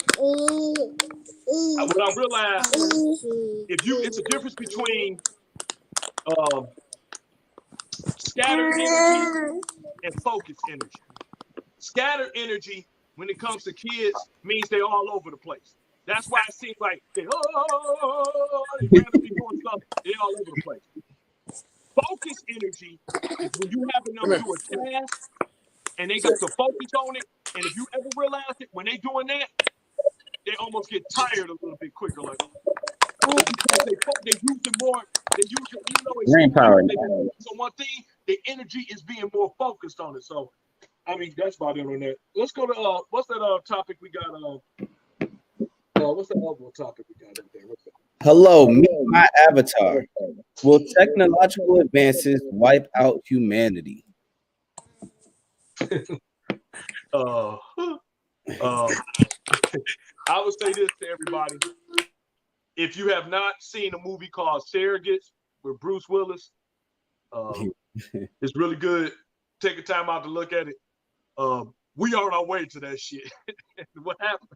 If anybody who ain't seen the movie, what happens is that it's people, they lay up in these chairs and they have these robotic people that take the place in life for them, living their life while they're at home, looking through like almost like glasses, like, you know what I'm saying? It's a dummy body. It's a really good movie, real good. But in the day I was in the car and I was talking to my lady and we were saying something about how these new cars got it where they want to help you not be distracted by making you more distracted. I don't understand it. Where they'll have it where they'll park for your ass.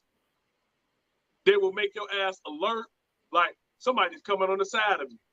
Watch out. You need some coffee. All this other crazy. And I was looking, they'll even have it to where if you're in cruise control, it'll slow your shit down for you if you get too close up on it.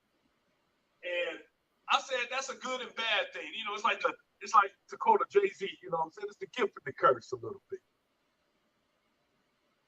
I believe they're really purposely trying to force us to not using our fucking brains the way we're supposed to be used in some ways. I told somebody 100% agree. If a motherfucker cannot park a car without the help of the car, your ass don't need to be driving. If you can't look out the back of your car driving, And see, out of part, you don't need to be driving. I don't want you on the fucking road. I'm just being honest. And I know that we have seen all this technology come out. I'm gonna let you guys talk on that. But I've seen all this new technology come out, and I'm a big technical guy. And I know y'all guys like technology and stuff too. But I'm always that person that's like, not so much of if I can, but if I should. That's the kind of person I am like. I mean, yeah, this sounds nice. Oh, hey, Mackenzie, you guilty of that? No, some people, if you can't park, and I ain't gonna lie to you, if you, especially around here, if you cannot drive the vehicle the way it needs to be driven, you should not be on the road. Stop giving out crackerjack licenses and letting people go out here and mess up. This is why insurance, low key, this is why insurance is so fucking happy. Yeah. Because all these motherfuckers can't drive, they ain't got insurance, they ain't got real licenses, and they just fucking it up for everybody. And you got your phone in your hand. Yeah. I'm like, they tell you, well, we're gonna have a hands-free device, but then they got you looking at the screen all the time while you driving. Oh, shit, let me see this. That's still the distracted driving.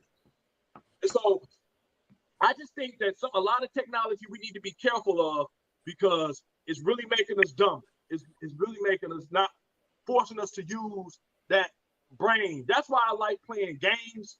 That's why when we have like game nights, I love them thinking games all the time because you need to get that interaction. That's why you cut the TV off.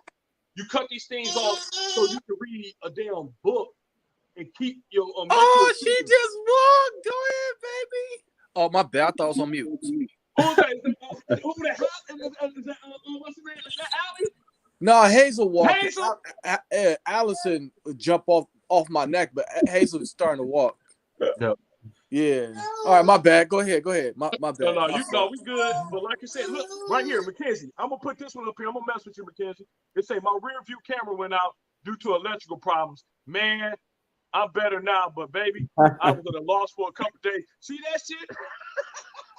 Look, I'm a defender with that though, because listen, technology is gonna help make things easier.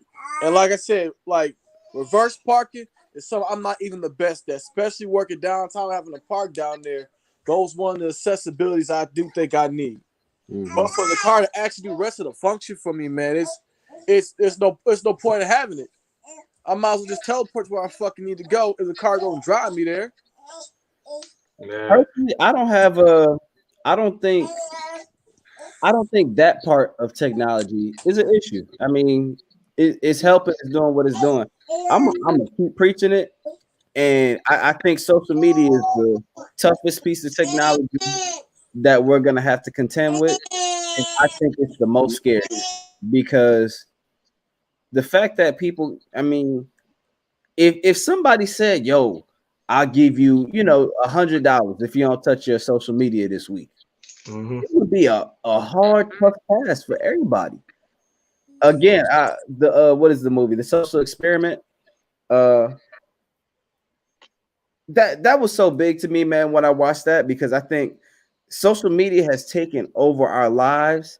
It's taken over our decision making, even without us knowing it. You know what I'm saying? Mm-hmm. You're influenced by so many people, by so many different things, because it's always there. You're always focused on your feed. You're always worried about it. And again, I think that's where the downfall comes.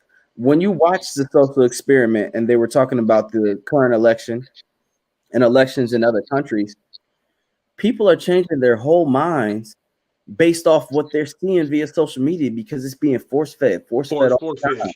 And I was like, damn, man, that message, that's some crazy shit.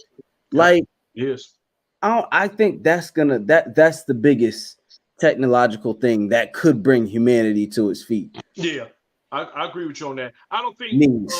I think with the cars, it's just with cars, I don't think that's really bad because what they done is they said, hey, y'all can't fucking drive, y'all stupid. Let's help you out and do some other different things. The way they design stuff, I just, like I said, when it comes, I just don't want people to stop using their brain. And Jada, I saw what you put on there, and I think that's true. People want people to think less. The more that you think less, the more acceptable you are to anything else that come out there. Just like what Jordan said. We got to social media where if you haven't seen The Social Experiment, man, you got to watch it. You absolutely got to watch it. And it just basically just shows that if you someone, like if you're a racist and you don't like blacks, on your Facebook feed, all it would give you is sites supporting that because that's what you look at throughout your history. And even people within the companies, they was calling them whistleblowers because they were getting mad because they was telling them, man, look, y'all, we got to do better. We can't do this, man. This ain't right. All we having people do is coming back. It's like the new crack. It is. It's a new. It's almost. It's harder than crack. It's better than crack. Yeah, it's crazy. It's really weird, man. But you know, some people, like you said, if you told people you had to put this phone down, you couldn't get on it, go to social media and stuff like that, people be hard pressed.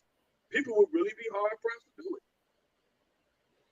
I saw Jada said, not a hard task for me. She said, I ain't posted a picture in 6 months. You ain't posted a picture, but you've been on there.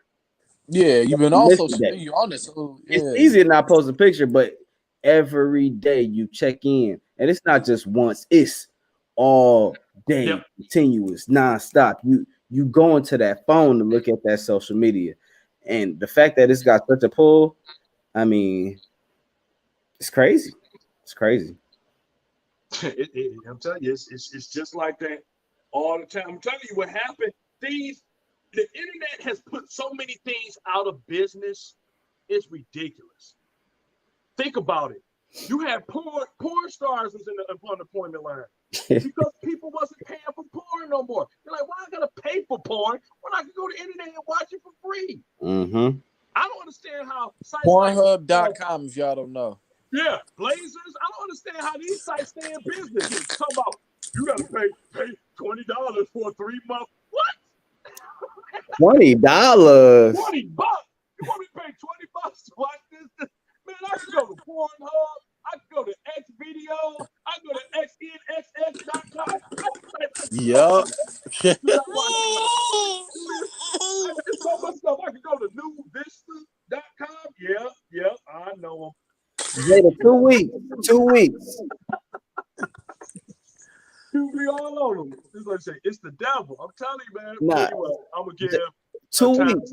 I can prove this is no matter to me. 2 weeks. Now, Randy, calm down. There's still some people, OnlyFans, that are worth payment. Just I'm not Mackenzie. Now, I'm not hating. It's like fan. I don't understand fan. Some people I heard they got OnlyFans pages. I'm not paying to look at nobody. It don't make any sense. So and then just thinking about with this OnlyFans thing, like, are they naked? It's like what are they doing on there? It's like I can watch. I ain't never seen it. It's like I can watch porn for free. So why am I paying to watch you when you have an Instagram? The big thing that it is, again, I just watched the movie on this mess, man. The thing is crazy. It's just that person. What's she say? She said, "Yes, it's me." Oh, you paying for OnlyFans like that?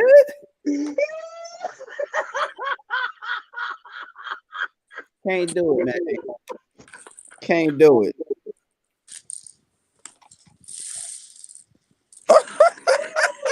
I can't do it. Oh my God.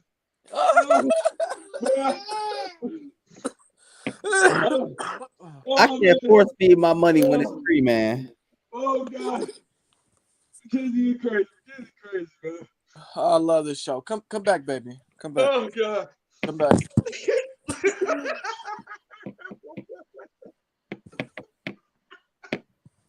Why are you smacking my phone? Oh man. Oh my God. Oh, Put a number on it.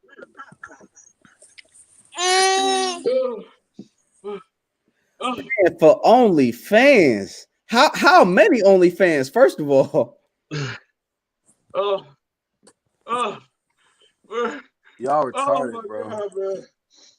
Oh. I mean, how much you gotta pay your mom to watch this?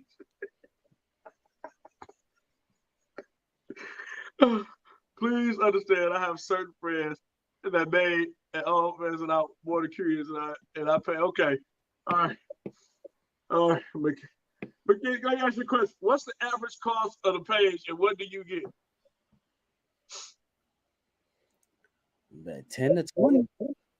Dang, $10 to $20. Mm-hmm. Dang, Boy, hold on, $10-$20 for an OnlyFans? Yeah, a month. that's the average. It's gonna be between 10 and 20. And but so do they show like do they show like balls, cock? Wait, what? Wait, No, balls it's, is the first thing you said. I it's mean, do they show everything. people naked? I Yeah, just gonna it's say that. everything. I had to take it back. Now, Okay. that was my thing. I was gonna go into the celebrities that are doing it now. A lot of them, you just see the behind the scenes for them. You know what I'm saying? Oh, I want to take I think that's cool too. Yeah, nobody ain't following. Well, you got them special motherfuckers that do that. Like Cardi B, she's made millions off her joint. Like it's ridiculous. But the regular motherfuckers, everybody, you know, your day to days, they on their booty butt naked doing it all. But a lot of people they buying homes off this OnlyFans stuff too. I mean, they cashing out, but you got to do some dastardly deeds to make out like they making out. So you know. Well, I got my baby pacifier sticking on my ass. No, for real. For real.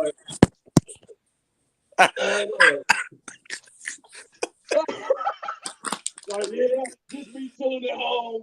Just be chilling at the Oh man, okay, man. Man, let's get to that last topic. We get you got me all fucked up in that one. The whole nine, baby. I'm not paying to see no behind the scenes. That's what I'm about to say. Like celebrities, like man, you go behind the scenes. Hey, Jill Scott. I ain't gonna lie. I'm going broke for that shit. Jill Scott, I'll go broke for that. I'll go broke for Jill Scott. Yeah. Again, I was just looking at what Jay said. People doing it. You can make money. I mean, however you make money. You got perms. You got perms out here. I mean, and I'm not saying that in a bad way, but you got people that love watching it. You got some watchers out here. Ladies, y'all better thank God for a lot of these nerds and these insecure guys out here because they will pay for, they'll pay for everything. Like, oh man, not even just, I don't want to dog people out. You got people, man, look at that. Oh God, yep. Man. Oh man, you see that, man? She took a picture of her ass, man. I mean, you got it out here. Mm-hmm. Yep. Hey, Mackenzie, if Jill Scott had a fans only and she was showing me fans only worthy material, I pay $100 for that. I'll pay $100. I ain't gonna front nobody. I'll pay $100 for that. I'm like, you love me. I'll be looking all of that. I'll be like, whoa. I would get fired from my work because I'll be at work every night. Every day. Every day, like, cranking. I'll be on F, man. I'll be hurt on work. I'll take workman's comp for having a sprained wrist. What? Y'all be releasing some info, man. Y'all be releasing. You got it, kids. We gonna share that with like, whoop, like, wow. Hey, man, what's this last topic, man? What's this last topic we got with there, man? Got a dime the matrix in the damn comments.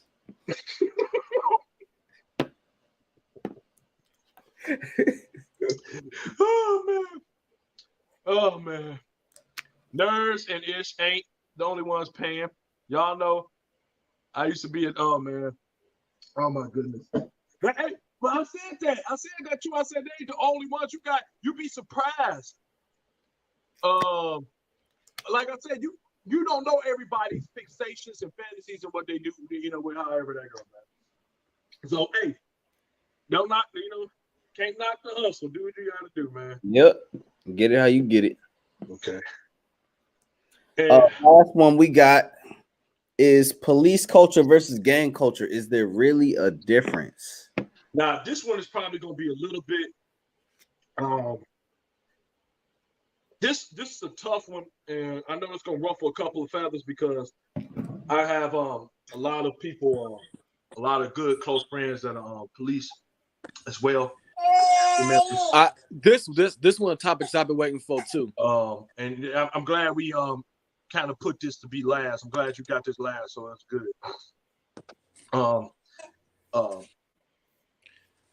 What I do know is that with police culture and gang culture,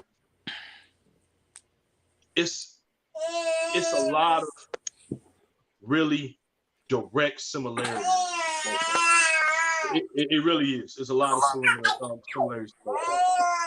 And one of the biggest similarities to both of them that police do not want to be honest about is that it is a no snitch policy in gangs and the police department. It is.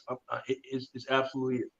I'm not going to use nobody name in regards to what it is, but I've been privy to it. I've heard from officers' lips that it is frowned upon.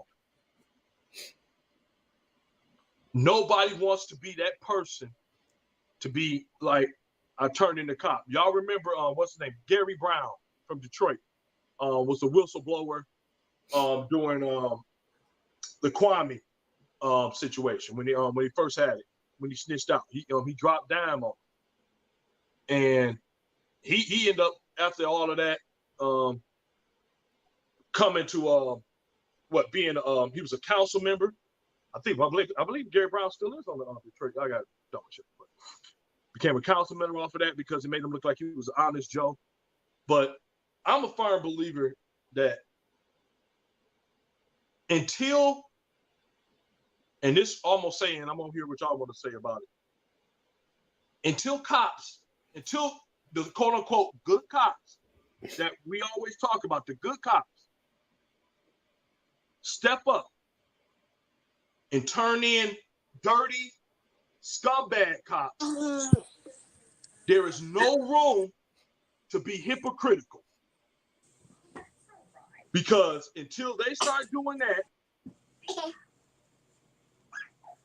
you can't expect gangs and people in neighborhoods to start dropping dime on people when it's the same culture that you got going in there. Now, I think it's both stupid. I think it's stupid when someone's saying, I'm not going to turn nobody in that shot no kids or raping women, and you know what's going on. I think that's foolish, and I think you're part of the problem.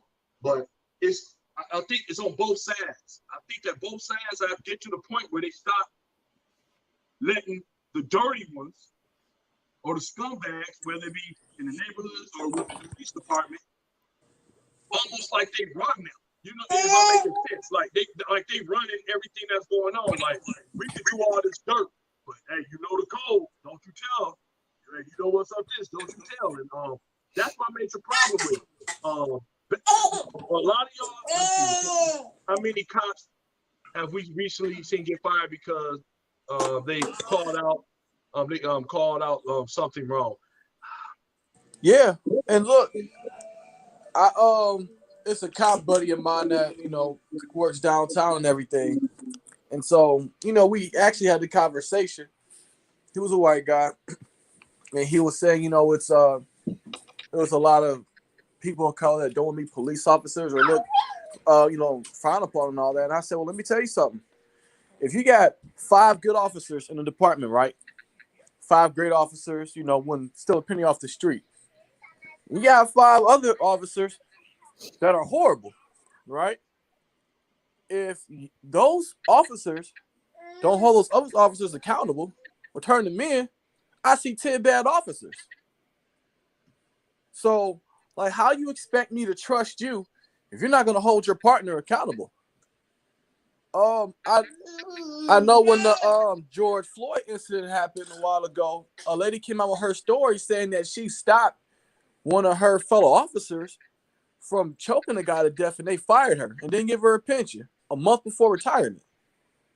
And so, just hearing stories like that, and just She's still coming to the conclusion that they're going to protect each other and not care about us. How you really expect me to trust police? Yeah, I mean, I don't see it changing. Like again, the original question is police culture and gang culture the same? And it is.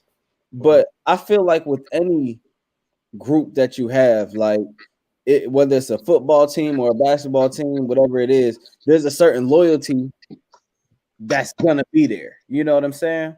Like we look out for each other, we sticking up for each other. And unless it's some craziness, I don't see anybody that's really gonna speak out. Like you'd really have to do some crazy stuff, you know what I'm saying? Yeah. For the flip. And I don't know. My ex stepfather, he was a police officer, and they just tight. It's tight knit. And like any other crew, you ain't gonna just break this up easy. You ain't just gonna, infiltrate and change stuff. So I don't know. I feel like it's always gonna be there no matter what. Yeah, I was Yeah, gonna say it that. is.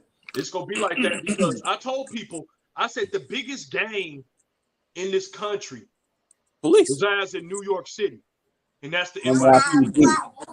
NYPD. Nobody has more police officers in blue than New York. New York, the police department. And in any state, in any city, their biggest municipality, Detroit, DPD, these guys are a game, whether they want to say it or not. And I know they're going cops get on here and they're going to say different things, but don't take it the way I'm saying it. What I'm saying is that y'all are a group of individuals that are going to stick together. You have your own code, and it's things that you just don't do to other cops. Period. They don't play. I know a lot of them. They stuck. We've been seeing movies. It was like I said, it's a movie that we're gonna really get into about next week, and it's called Trial 4. And I gotta when I'm looking at this, I was like, and it's just being me, and I'm really a good judge of people for the most part. I've noticed in my life that I'm a really good judge of people. But soon as I started watching it, I didn't even have to watch the rest of the episodes because I could tell you who was the dirty ones. Mm-hmm. I could tell you who just something about him. And it's just like that. Like you feel about police. Tell them we said thank you. We appreciate them. Tell them to follow it. And what happens is that most people, even in the gang culture, people got a problem with snitching because guess what? Let me get that snitch out. People got a problem with telling when something ain't right because eventually they have to go back to the areas and the environment in which these people that they have told on live. If you a cop, you got to go back to the station. You got to rely on these guys to be there if something pop off. You know the worst crime. I tell people this all the time. I don't need a movie to tell me this.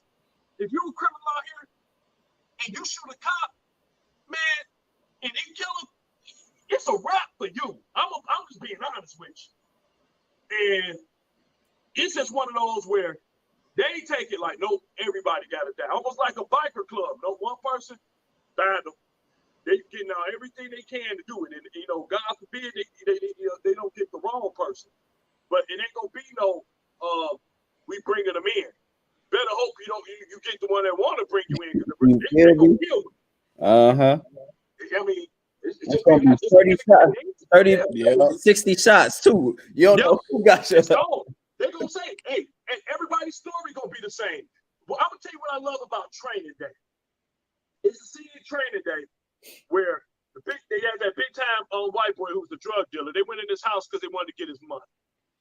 They kept telling him, "Oh man, you go ahead and shoot him," and he wouldn't shoot him. He was laughing and joking. Then all of a sudden, Denzel finally take out the gun, but all of them went over the story, and he's like, "What are you talking about?" He's like, "I didn't shoot him."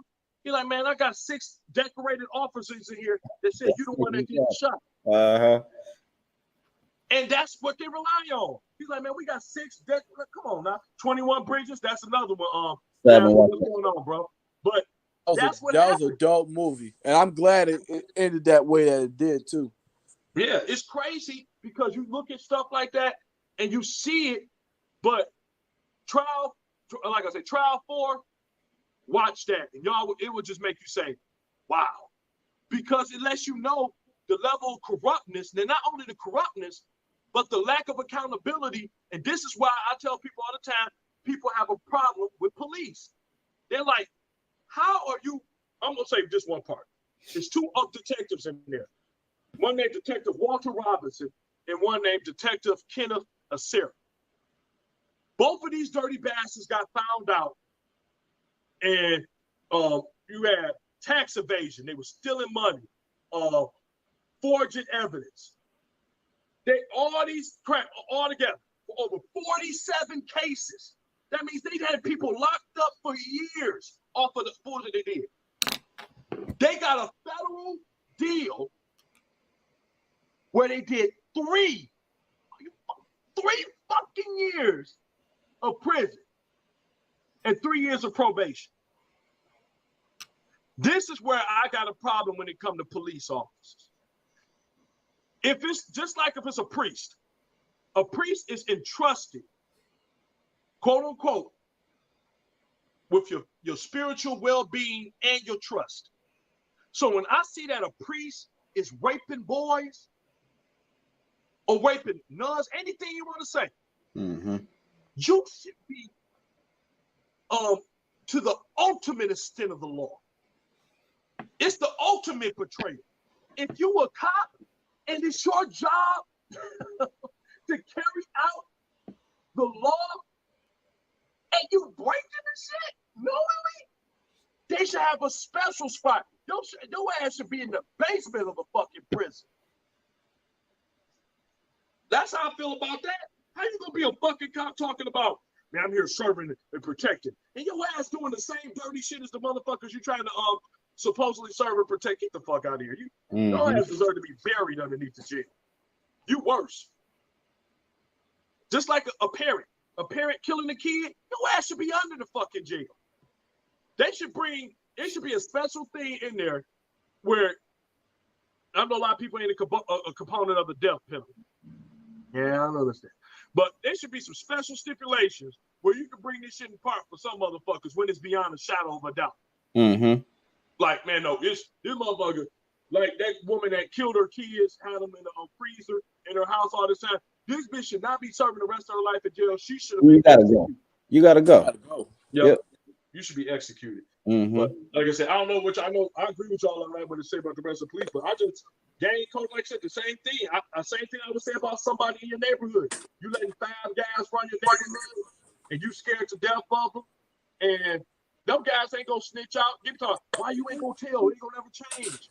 When you gotta go back to that same neighborhood and these guys all around you sneaking around and stuff, how can you blame somebody for not feeling safe? What you want to do? Still on their push all day? Everybody ain't gonna have that same amount of bravery. Let me see here. I don't support the death penalty, but Miss Mama who killed her kids, reason needed that. Yeah, that's what I say. It's crazy. Yeah. Nah, I think I'm cool with the death penalty, man. Certain shit deserve death. Like, I think with the death penalty, it should be handled very. I think it's that one of the things that's beyond a shadow of a doubt. It's too much evidence. It's right there. Bam, get it over and be done. I know a lot of people been on death row and they shouldn't have been there. Like I said, it should be special cases. It shouldn't be where, man, it's that in that gray area. Fuck a gray area. It's got to be there. We caught you red-handed. Everything is right there. You right there. You did it. Okay, you did it. You fucking did it. Okay. That's why. That's how I say that. But because that lady, like you were saying, Mackenzie, that motherfucker should be in jail. She killed her 2 kids. I don't care if the kid raped or what's the name. We won't never find out because we won't know. You killed them. And then you got the rest of your kids in the house living in fear. Hell no. It's a special place for the bitches. Like, it's a special place in hell for her. Most definitely. Yep. But other than that, like you said, I just think that the culture, the only way that ever's going to change, and like you said, I don't see it changing, is that like a whoa. It's got to be where a whole, but it can't be 1 or 2. It's got to be kind of saying, you know what, this ain't right.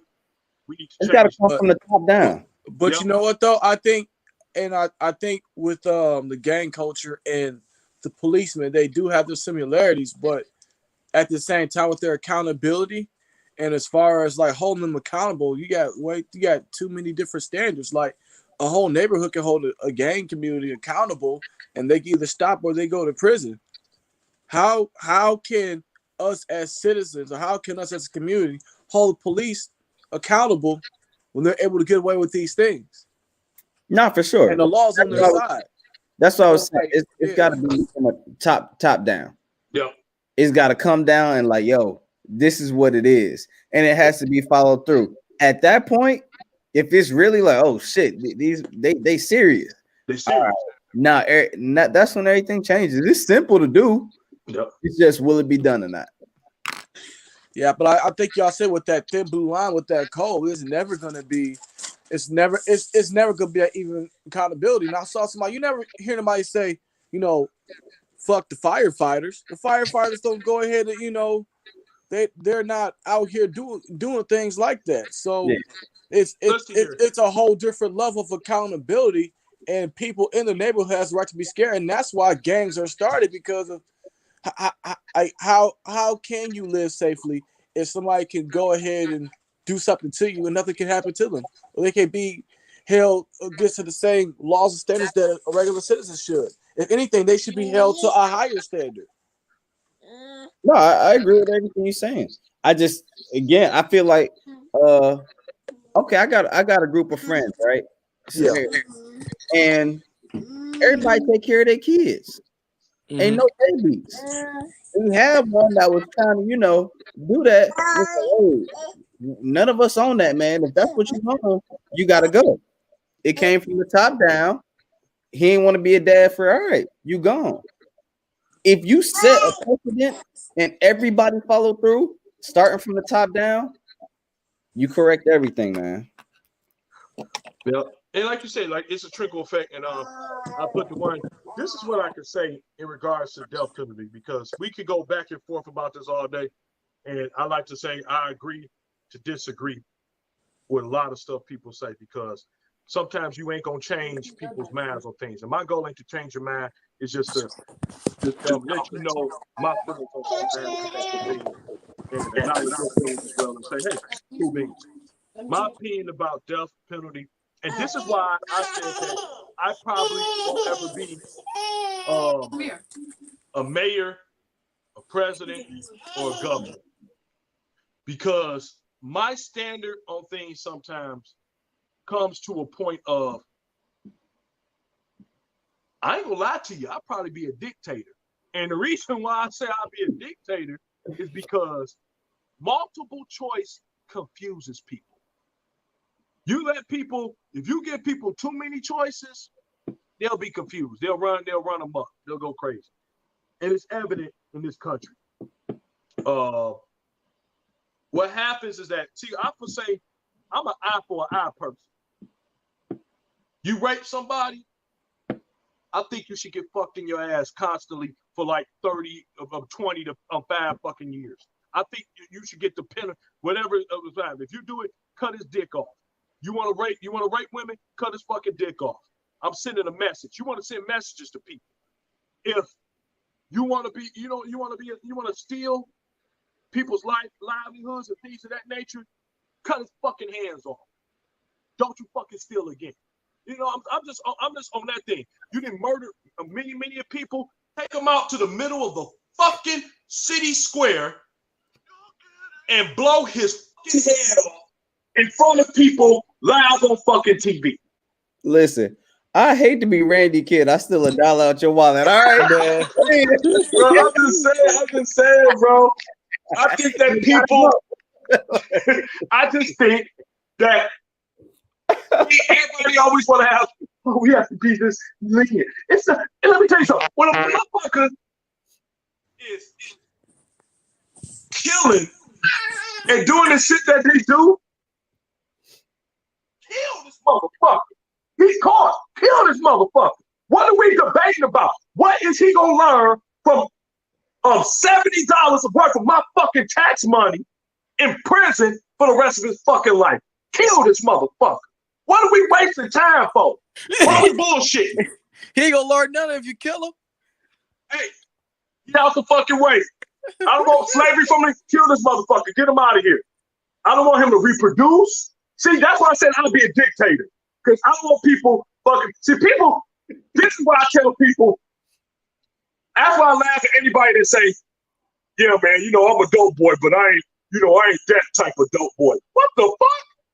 Nigga, if I'm a motherfucking dope boy, if I'm a big time drug dealer, it's one motherfucking thing I live by. No witnesses. Everybody got that. That's the only way, because you don't want to go to, who the fuck want to be like, yeah, I'm that nice dope guy that, I hand out turkeys and shit. Fuck handing out turkeys. Where the fuck is my money? I'm not, one time somebody showed me they do something wrong, I'm killing that motherfucker. It ain't no ifs, ands, or buts. You gotta go. You can't be the nice dope. There's no such thing as the nice dope. That's why I laugh at guys come on. I'm the nice dope boy. Hey man, I'm a nice man. I'll do stuff for my community. Get the fuck out of here. You got to be ruthless out in this motherfucker. If you don't come with my money, I'm gonna kill your ass. Because the next motherfucker gonna think it's gonna be cool to do that. Like, hey Rand, man, I ain't have that 3,000 today. Okay. And I'm gonna do that shit.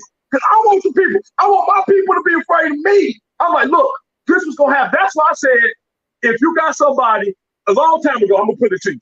I'm not a big fan of Thomas Jefferson, but I felt Thomas Jefferson on this shit. Thomas Jefferson shot a motherfucker on the front lawn of the White House for treason. He didn't do it for fun. He did it so he could show all the rest of those motherfuckers, if you fuck with me, this is the shit that's gonna happen. I never heard that before. That's some I'm telling you. I'm saying, this is the message you got to send to some people. Americans don't ever get this message because we have been really spoiled in this political process to be able to select the things that you want. And what they really should be doing is saying, fuck you. You eating turkey on Monday, steak on Tuesday, chicken on Wednesday, then the rest of the week, spaghetti. And people laughing at me, but that happens in countries. It's happening right now in countries. They saying, look, this is what you got to do. Americans come over here and they all spoil. We talk all that bullshit. Everybody want to say all this other shit talking about, man, we got rights, man. I don't want to take a vaccine because they're trying to trick me. Shut the fuck up. You eat pork and you get diabetes every fucking day of the week. You don't think that's a fucking trick? But you ain't falling for that shit. You don't think that's a trick? I can't understand some motherfuckers like, I ain't taking a vaccine, they putting something in it. Motherfucker, they ain't trying to start poisoning you. They been poisoning our ass. If you eat any type of fucking meat out of this bitch, motherfucker, you already poisoned. Join the club. You breathing this fucking air over here? You fucking did it already, motherfucker. Niggas like, oh, shit, man, I'm about to stop. I'm about to take a vaccine. When that vaccine come out, my ass taking it. I don't give a fuck what nobody else say. I'm like, here, first and fucking like, shoot that shit right here. I don't care. Give me that shit. I don't give a fuck. My biggest thing was I just did not want black people to be the guinea pigs. We can't go first. Yeah, no, hey, Jordan, y'all go ahead and do the numbers. First. I want to see everybody get the same exact vaccine. Mm-hmm. Man, who was I saw this article. This girl had she had Medicaid. She didn't have her own, personal insurance from the job or whatever for her kid, and the doctor had brought out the shot. And when they said she had Medicaid, they said, "Oh, you don't get this when you get this shot." And she was like, "The fuck is the difference?" You know what I'm saying? Again, sometimes that stuff kind of made me think, but You get that poor people medication. yeah. Hey, bro, I'm telling you, man. I laugh all the time when people say crazy shit, man. I laugh at it 24/6. I'm like, man, they're like, man, they fucking polluting us. Man, they've already polluted us. We already polluted, motherfucker. Yeah. Our food is polluted. I laugh at people that really think they go to the store and buy organic. I be like, motherfucker, you buying it from the same company the people that make non-organic, you stupid motherfucker. What you think they do? Bro, this shit is chess. It's chess. It ain't checkers. Motherfucker, Aquafina water is made by Pepsi. What the fuck? I had somebody tell me, they was like, yeah, this meat is halal. I was like, what? I said, it's halal. It's different. Oh, man, it's different, man. I got to drink this Aquafina, man, because, I can't be fucking with that pop. Pepsi make that shit, you dumb motherfucker. You know that shit, right? I'm just saying, people be saying the most craziest shit to me that never makes sense to me because they're like, yeah, man, I just eat this. Anything that you can, look, if you ain't growing it yourself, it ain't no proof positive that the shit, it ain't effective. So look, just get out of y'all system talking about they trying to get us out of here. Motherfuckers, we doing a good job of ourselves with the shit that we put in our bodies. And I ain't fronting nobody out. I'm laughing at you said it. I love motherfucking bacon. I'm going to store fucking tomorrow and buying fucking 2 more packs of fucking bacon. I love this shit. I'm just saying, stop people getting all this shit. Oh man, you're trying to plot against us. They've been fucking plotting. They plotted since that fucking since the Santa, the Nina, the Pinna, and the motherfucking Santa Maria came floating on this motherfucker. They've been plotting. Damn. No, for real though. Mackenzie brought it up again, the halal thing. She, they say it's prayed over. I don't give a fuck. I ain't making these damn meat no different, no better. About no damn halal. That shit up right here. Yeah, I know. Like you said, halal meat. Yeah, I know halal meat. Yeah. You talk about this? Is that the same halal meat that came off the plane that flew into the fucking World Trade building? You talk about that shit? I'm just saying, y'all. Filter don't run smoothly on Facebook right there, okay? I know. Facebook fucking me over. But look, we good. But I'm just telling y'all, we just got to get out of that bullshit that everything's safe. You all right? If you're breathing this fucking air, you're fucked. So fucking enjoy life and do the best that you can here and do people right.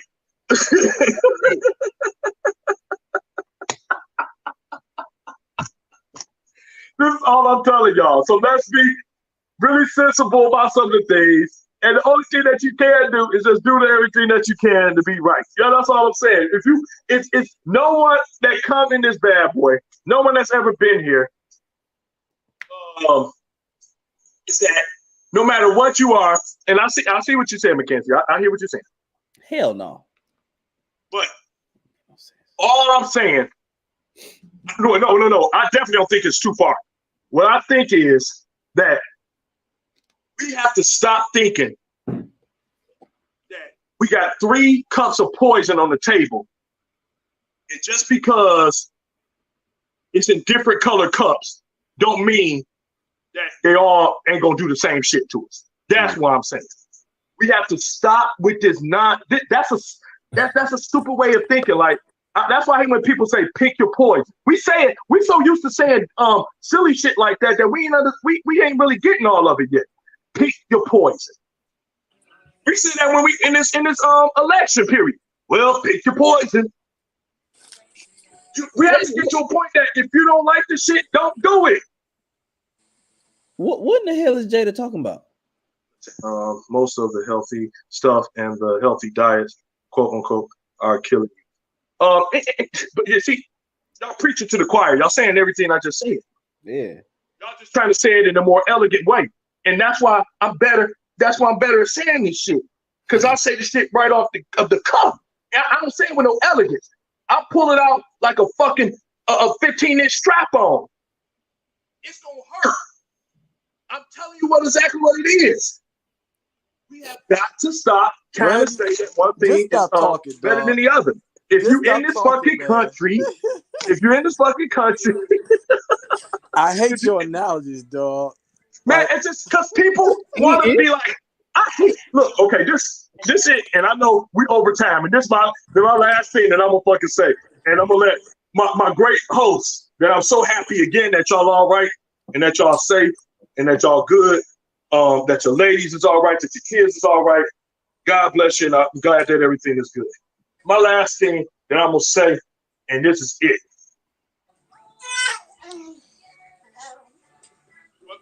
Mackenzie crazy. I'm gonna Oh my what God. I'm saying is that we Mackenzie stupid, have dog. got to stop being. I know Mackenzie. I love Mackenzie. Mackenzie be I love it. But 15 inches, huh, Randy? 15. I got the perfect one for you. Like a fishing pole, like. But I call it the vacuum 3000.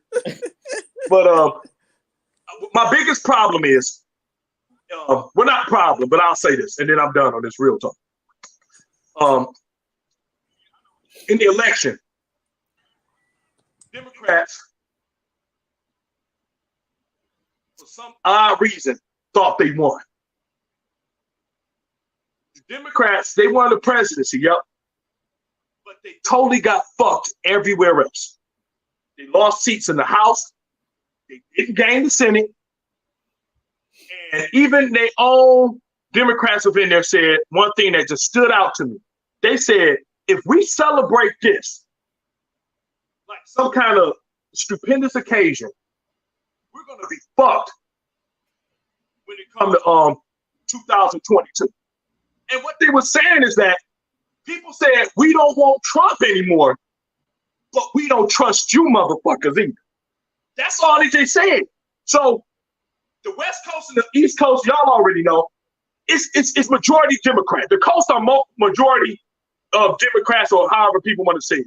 Urban areas are always on the East Coast and West Coast. Yep. But what ended up happening is still middle America saying, man, I don't trust these motherfuckers. I don't trust that people that go to Kevin Hart's feed over something he said 10 years ago and say, man, you got to apologize for that. And he's already apologized for it. And he got to apologize again and again. Or you got to go to somebody, what they did in high school, and they 50-something years old, and you tell them they got to explain and apologize? How about this? How about they were fucking kids, they did a mistake, and you trying to hold them against it? This is the problem with most liberals in this country. It's too much cancel culture. It's always, oh, you did this, cancel them. Guess what, Joy, Matt, how many shit that we didn't put online that somebody can go back and say, oh man, fuck that. You fuck him, man. Don't go watch Unfiltered. Don't go watch Filtered. Look what the fuck he just said before. Look what he done done before. Yep. Oh, don't do this. When Randy was in 3rd grade, he was grabbing on girls' asses. Apologize. That's sexual harassment, Randy. Apologize and put down your page right now. Fuck you. If more people were like me, they'll tell you, yeah, fuck you need to apologize for that. They would tell you, fuck you twice girl. and kiss my ass. I'm not going to let people punk me into apologizing for bullshit. Because what you do is you tell people you can't change in life. That you can't develop, you can't go farther and do other great things in life. I'm getting tired of this liberal bullshit. They're always crying, these whining motherfuckers, always telling people about themselves, but don't want to hear shit about themselves. Soon as that big ass finger you point at everybody, turn at your ass like, now your ass, oh shit, come on, help me. Don't shame me. Don't shame me. I hate that fucking word. Don't shame me. Shut the fuck up. Some of y'all motherfuckers need some shame, and you will start doing stuff right. Fuck it. Some of y'all need to be ashamed of going out here fucking everybody. Some of you guys need to be ashamed of going out here fucking all these women, getting them pregnant, and not being fathers. You should be a fucking ashamed of yourself for having all these kids out here and not taking care of them. Women, you should be ashamed for letting every motherfucker run up in that pussy raw and impregnating you. You should be ashamed of that. It's a done deal. Now, like I said, if it don't apply, let this shit fly. But this is the problem. We need more shame. You know what keep me wanting to take care of my kids? Because I'm ashamed of being a fucking deadbeat. I don't want to be a fucking deadbeat. I don't want to be compared to any of these motherfuckers walking around that's riding around in fucking business and other fucking lease-ass vehicles and can't pay fucking child support, can't get diapers, can't put a fucking roof over their kids' head, but yet they keep going out here getting other women pregnant. No, I am ashamed of that shit. I never want to do that shit. That's the problem with people. Y'all don't want people to shame you, but you want to cancel everybody for every fucking mistake that you do. And for those people out there that believe in that, if you're watching tonight, if you're going to watch later on, fuck you. I'm not going to sit there and apologize for shit that has been done. The only good apology in life is change behavior. And if people can change their behavior and become better, leave them the fuck alone and stop pulling out shit in their fucking past because you're a fucking asshole. It's just stupid. It's fucking stupid. I'm getting tired of that shit. I've seen too many good people getting fucked because people bringing up shit in their past that, you know, they just trying to ruin. Like, what the fuck is you doing that for? He didn't do this shit. I'm a firm believer, proven you are innocent until proven guilty. Not you're guilty until proven guilty. We do that too much in this fucking society. You gonna put some alcohol on your hands? Y'all can put alcohol on my head. I've been doing it all day. Dry as hell, dog. Oh man. So woo. We got next week. Next week, everybody, we are going to be going over we're gonna be going over a lot of movies next week. And I'm gonna give y'all the movies to watch. One of them is Why Did I Get Married, Matt? Why Did I Get Married? Yeah. Why Did I Get Married? The first one. So everybody go watch that movie. Prepare for a lot of questions coming from Matt that way. Also, you get the opportunity. Go watch, like I said, Trial 4. We're gonna discuss a little bit of that as well. We have another guest next week coming on. We're also gonna get into talking about what I call the new economics. We're gonna really get into talking about some stocks next week. A lot of the stocks, how you should be really wording this out. A lot of good financial information next week that we got going on. That is going to be on. I'm sorry, excuse me. I'm trying to figure out. I'll let y'all know for a fact it'll be Tuesday or Wednesday. I don't want to compete with Thanksgiving for some of y'all. I think I'll probably put it to Tuesday, so that way people can do their cooking on Wednesday and they don't be talking that bullshit to me. So next week, Tuesday, 7:30, Mackenzie, 7:30. I promise you, we're gonna be on 7:30. 7:30. Wow, we go be like he said 7:30 is gonna be 8. 7 it's gonna be 7:30. So look, just give us 30 minutes. Oh man. So that's what we're gonna do. I don't know, guys, if y'all got anything to say before we get in here. Like I said, I'm just so happy to make sure that y'all to know that y'all both doing good. That's all I care about. Yeah, man, we good. We living. Everything getting back to normal. Well, we back to shutdown now. Yeah. So ain't nothing changing. I don't know. But yeah, man, it's good to be back. Remember, we got the movie reviews, we got Trial 4, and Why Did I Get Married? That's my joint. We're gonna have these movie reviews where y'all can get your own second opinion, or like I'm on this side, now I'm on this side. You know what I mean? So we're gonna have that locked down. Come with facts too. Make it make sense. Yes, sir. I gotta find something different with Joe. I gotta argue with him again. I ain't argue with him in a minute. We on the same team, man. We always on the same team. We just play different positions. That's all. Yeah, I play my position. That's what it is. Like a whore. Like a whore. So, I play my position. I play my position. So to all our guests Thank y'all again. We love y'all. Continue to share and support everything that we do. We appreciate y'all so much. Let me see. Why Did I Get Married is the movie, right? Yep. Yeah. Said it's the movie that made her not want to get married. Woo! You gonna bring out some points, and like I said, we're gonna do it. That's cool beans, man. Dang. I forgot what I was about to say. Oh yeah. So yeah, everybody share. Like a whore, man. You know, Jada and McKenzie be saying some. I don't know what y'all be saying. I'm up here looking at the music. Because Mac just called me. I ain't got time, man. All right, y'all. But yeah, next week, Tuesday, 7:30. Next week. If we don't happen to see y'all and everything else, man, have a great holiday. Be safe. Stay y'all asses at home. Don't be fucking around out here. Shit for real. The vaccine ain't available yet. And burners will not work. Trust me, I tried. So everybody, y'all be good. Love y'all from Unfiltered. See y'all next week, Tuesday at 7:30. Peace. Peace.